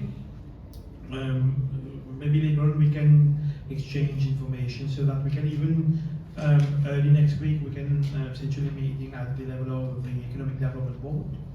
Then we can see how we can work and collaborate, and also if there is any even collaboration to have a more focused, Mauritius, Southeast Asian collaboration.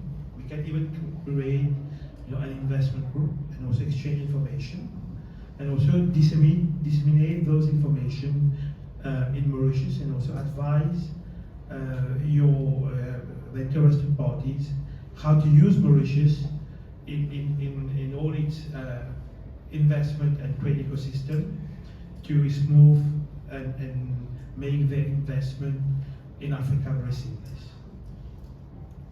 Thank you.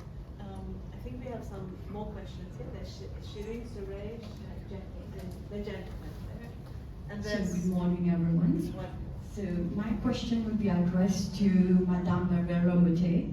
It concerns about what Mr. Sheik Mahamoodally has rightly pointed out about women empowerment and encouraging women to invest in Ghana. So as he said, he's rightly said that about the opening the avenues for women investing in Ghana. So I would very much like to have more information about that, as I'm a women entrepreneur and I'm also director on the board of the National Property Fund Limited. And I'm very much interested about investing in Ghana, especially concerning the spathing and also about I own a company which deals about agriculture. So it's, Madame has rightly pointed out about the juicy mangoes and pineapples that you also, Manisha, has told me. So I'm in my mind about it. So I would very much like to have more information about investing in Ghana, about all the facilities given to women there. And also, my question also will be, why not MBN organizing a talk or a workshop for a women entrepreneur concerning investing in Ghana? Thank you.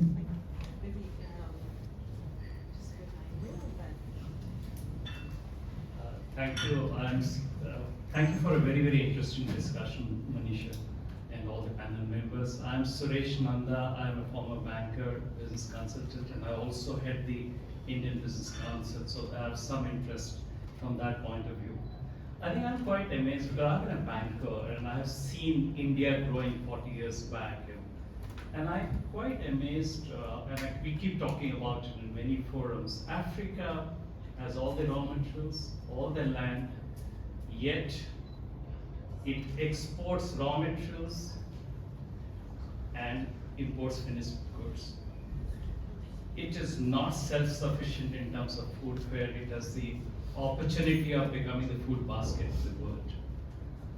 I think in one of the points, which I think Mr. Mahamoodally, you mentioned that, you know, like one of the countries has said no import. In fact, my father-in-law was in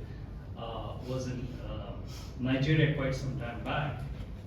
They used to import railway tickets, even that they could not print, which I think to me is harakiri.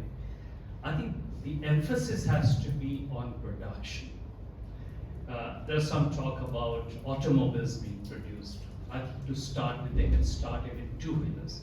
I am quite involved with the automobile industry in India. I do know. I think some of them are perhaps would be open to going. I think they've already gone to South Africa, other countries they would do, but I think if it is talking about two-wheelers and three-wheelers, which are being used, I know in some parts of Africa, I think businesses can start tomorrow.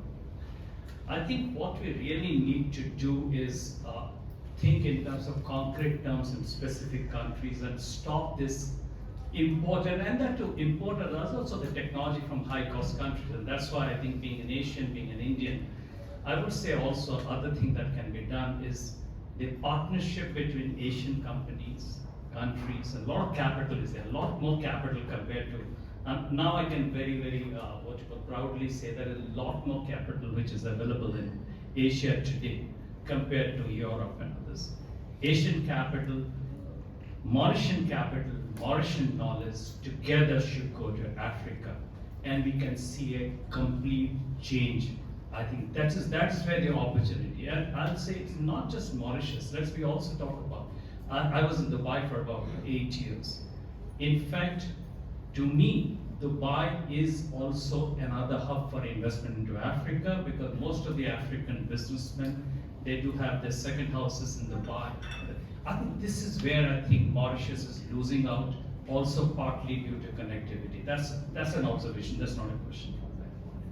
So my request is that we should try to work out a framework where we can take complete advantage. Thank you.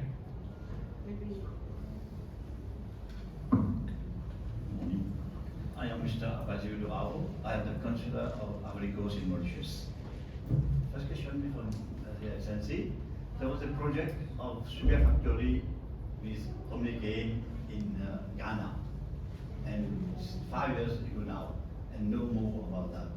Second question is, Mr. Ganessen, you always said about Côte d'Ivoire and Ivory Coast. Côte d'Ivoire, Ivory Coast. Let me tell you, without any more respect I for you, in 1987, former President Dookhony declared in the United Nations that his country is known as Côte d'Ivoire, known as Ivory Coast. And then to Mr. Mahamoodally about election in Africa. I would like to know more about what will be election in Africa, in West Africa. Thank you.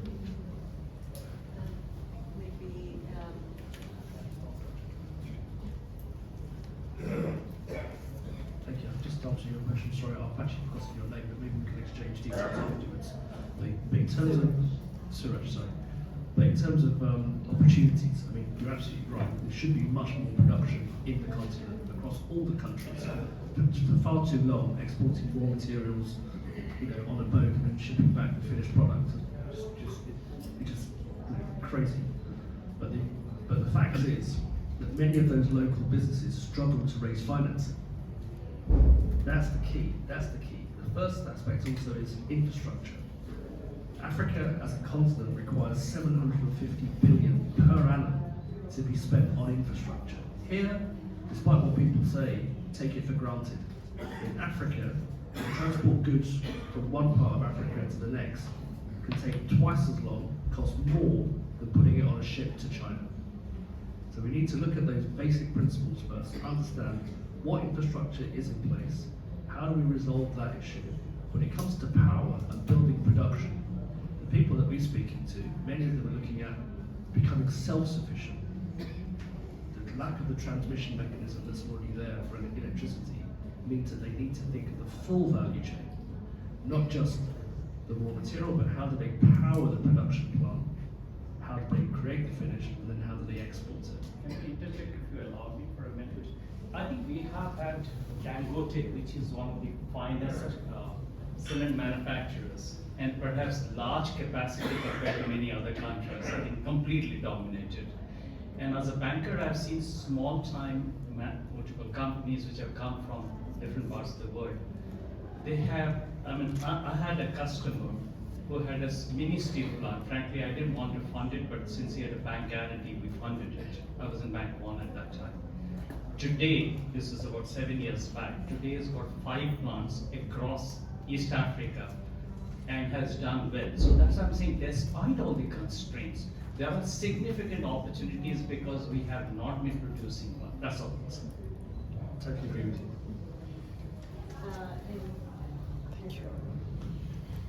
Thank you very much, Manish. Yes, Ghana is proud of our women. We've had a woman Chief Justice. We've had the Speaker of Parliament being a woman. In fact, we have a banking group that are made of only women. We have women bankers. And so a lot more is being done. There's some discussions ongoing on supporting women in politics, in business, and many others. So I want to assure you that you'll be very comfortable when you come to Ghana. Thank you. And with the sugar factory, yes, it used to operate so well so many years ago, and then it was closed, and plans were put in place to start it again. But the issue had been sustaining the raw material that would supply the factory. And so some discussions are ongoing. I believe they are close to conclusion for it to restart. I served in China, and I actually met a company that was ready to do that and export to Dubai. Discussions went very far, but I think the size of the land they were asking was too huge, and so government did not want to allow all that to go into that, because certainly it's not all that is going to be used for the plant, expanding the plant and then the plantation, but for other purposes. But I can assure you that soon you will hear that it has been revamped again. Thank you.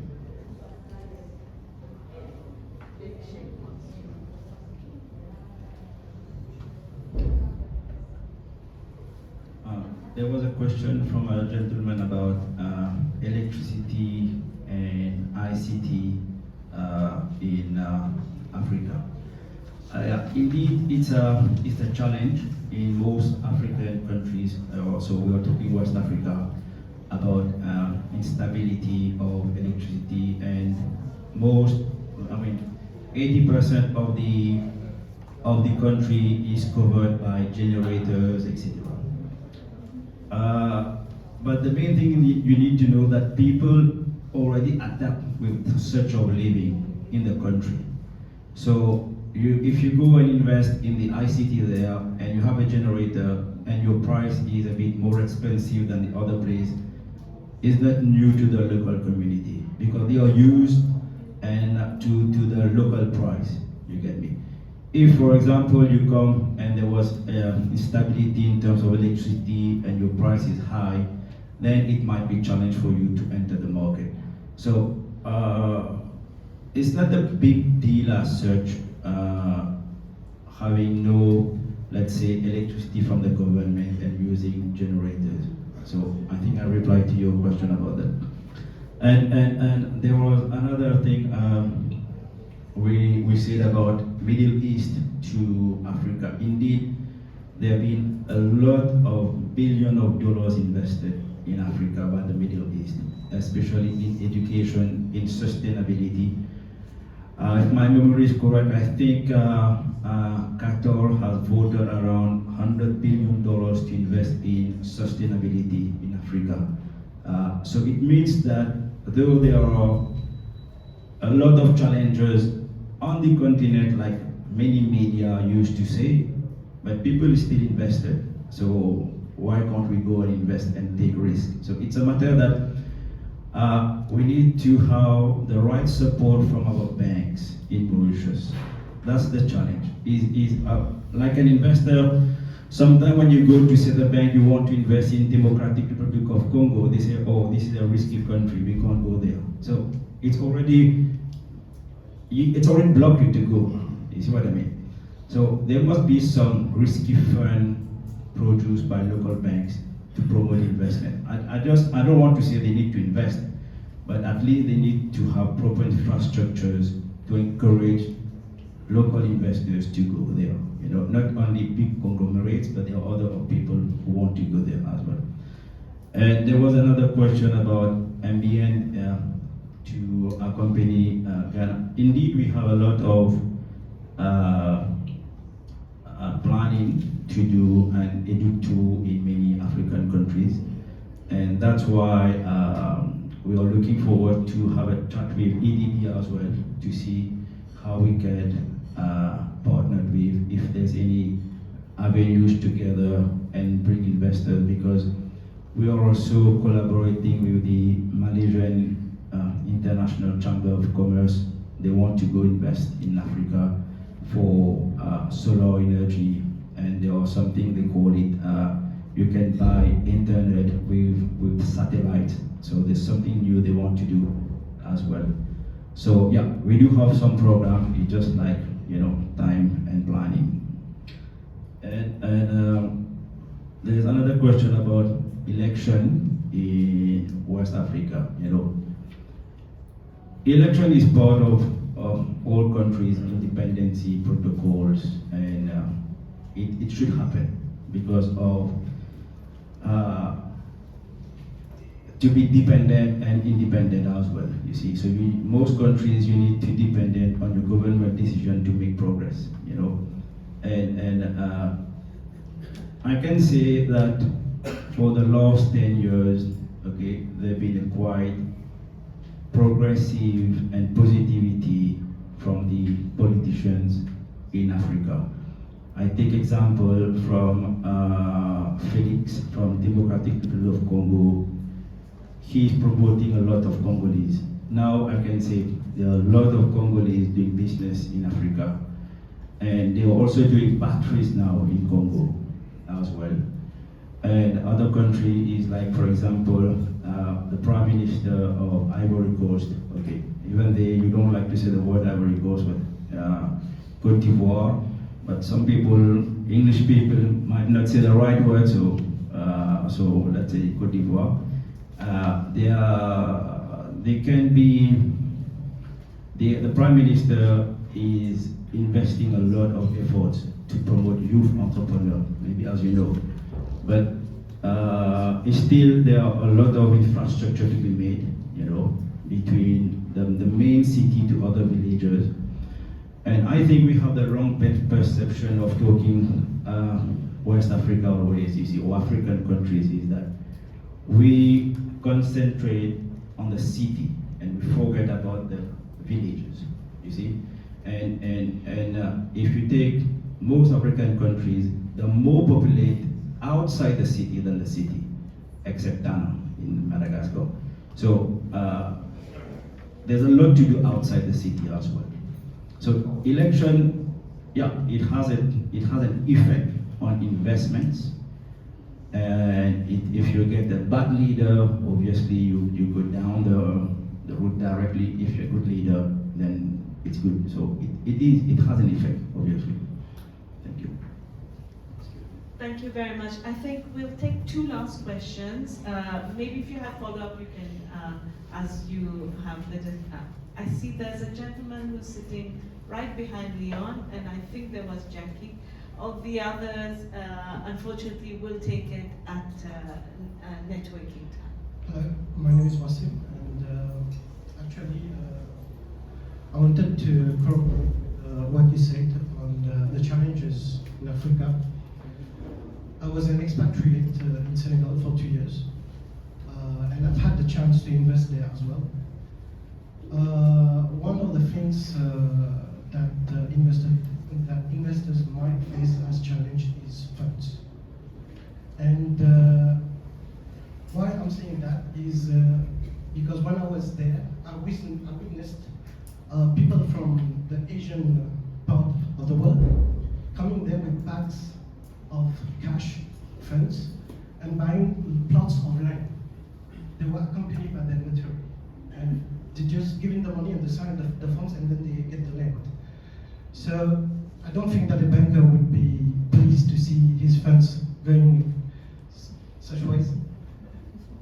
However, I would say that during my time there, I invested on the stock market, the Bourse Régionale des Valeurs Mobilières, and I doubled my capital in 4 years.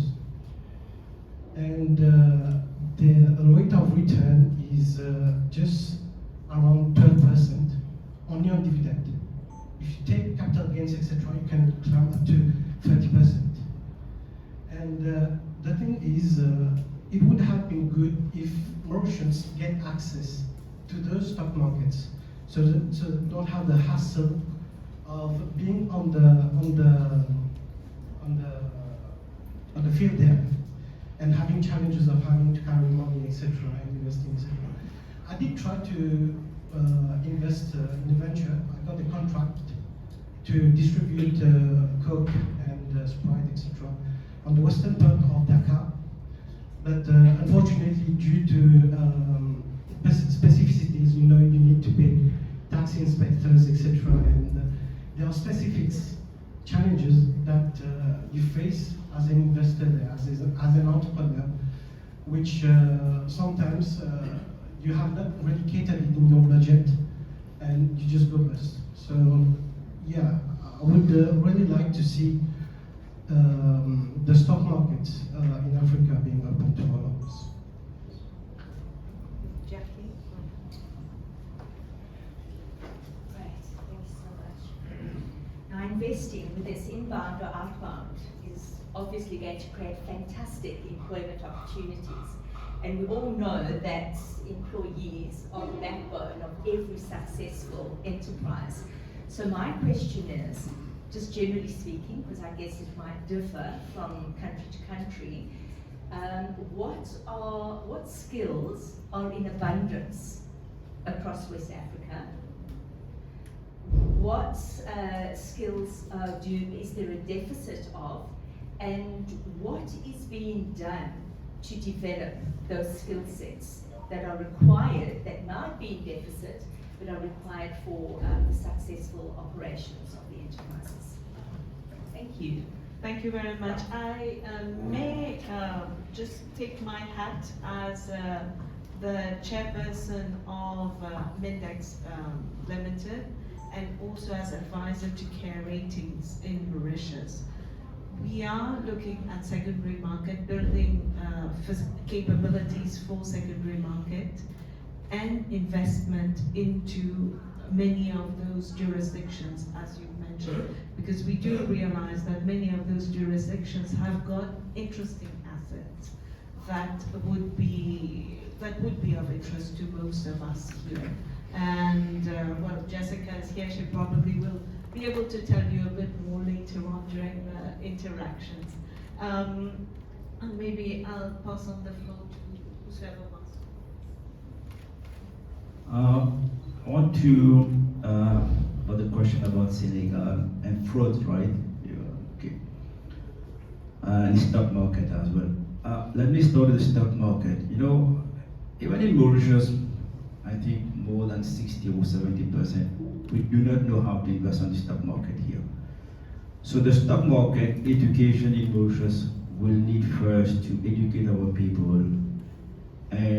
Our humble request, I don't know who to, like EDB is here, they can take the note, is to waive these kind of fees,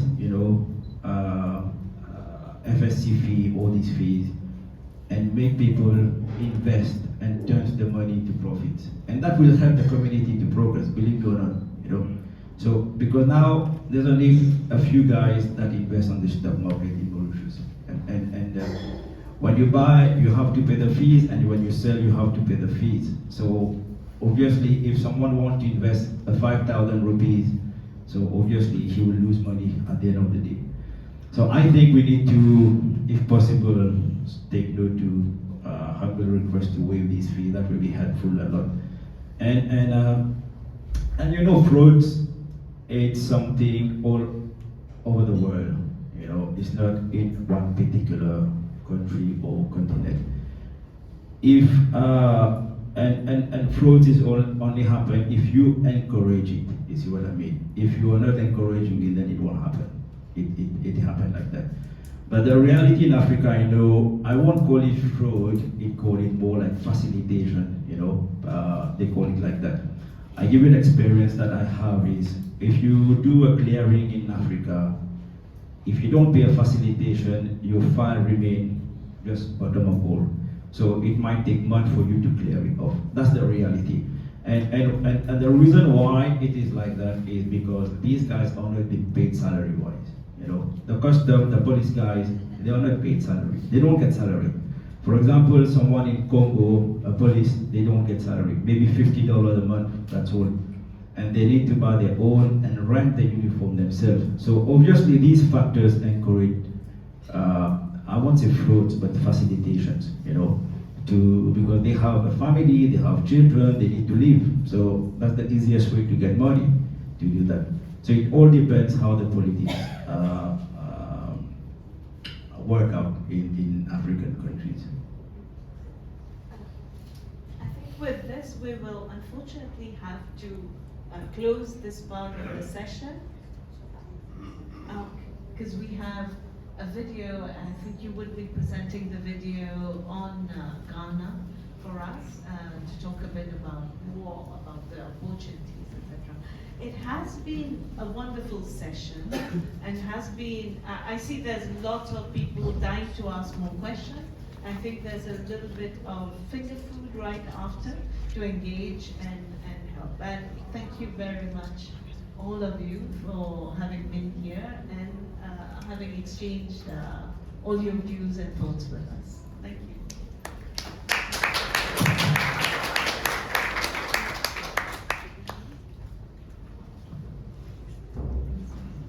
While we are waiting for the video, I just want to respond briefly to Ms. Jackie's question.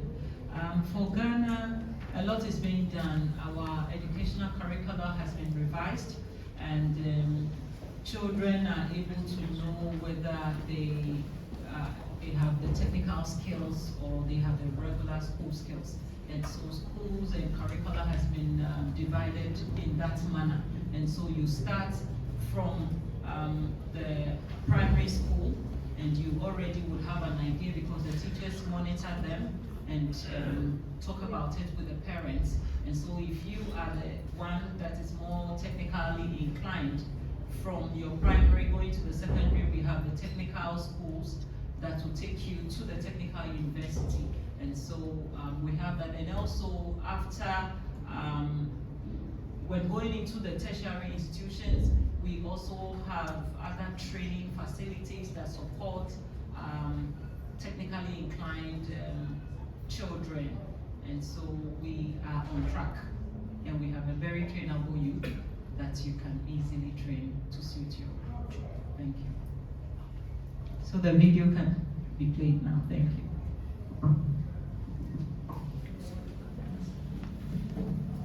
Currently being hosted in the Secretariat of African Continental Free Trade Area Agreement, Ghana has officially become the commercial entry hub of Africa.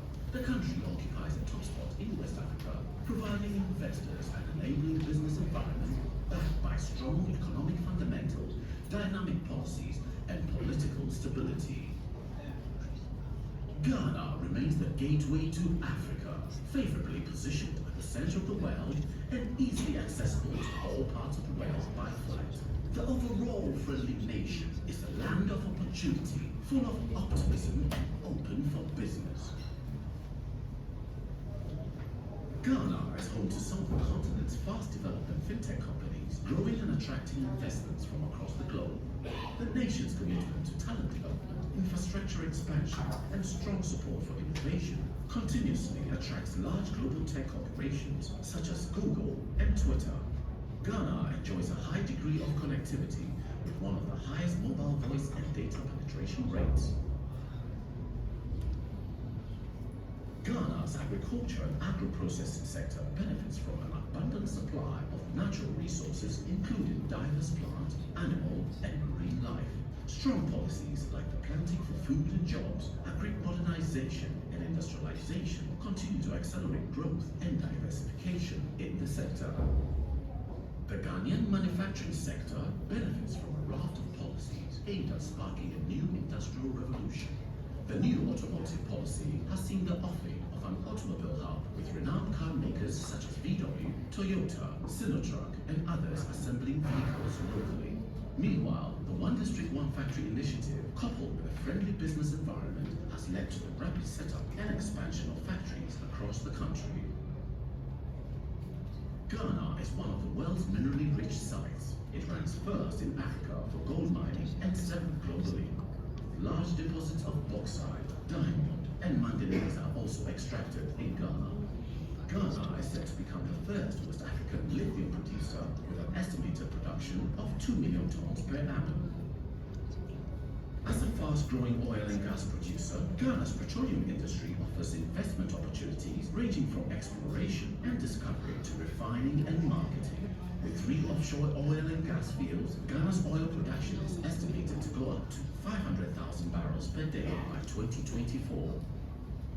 The Ghanaian government is working on a combination of track restoration and expansion, as well as the building of entirely new train lines to increase the coverage of railway in the country, while 11,000 kilometers of roads has also been earmarked for construction across the country.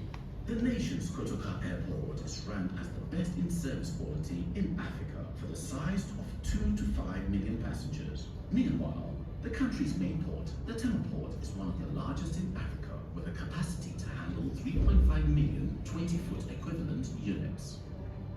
Ghana's booming economy, expanding trade footprint, and population generates a steady stream for the demand of goods and services, driving growth in the services sector. This sector has over the years seen rapid development to becoming a major employer with over 42% contribution to the country's GDP. Ghana entices visitors from all walks of life with some of the world's most historic forts, delectable cuisine, beautiful beaches, and diverse culture. The successes chalked in the year of return has made Ghana a top travel and investment destination for Africans in the diaspora. Ghana's creative industry ecosystem is one of the most innovative, cost-effective, and talented on the continent. The nation's creative art portfolio is undeniably diverse, cutting across music, art, film, and fashion. The industry has taken an added significance as the work of artists become more visible to the world. Ghana's healthcare sector is rapidly evolving, thanks to significant infrastructure investment, increased insurance coverage, and growing private sector developments. Zipline, a medical drone delivery company, has stepped in to help meet the immediate needs of communities and healthcare specialists in rural areas. Indeed, Ghana still remains a land of opportunities, full of optimism about an exciting future. We are open for business, and we invite you to come, grow in Ghana, and grow with Ghana.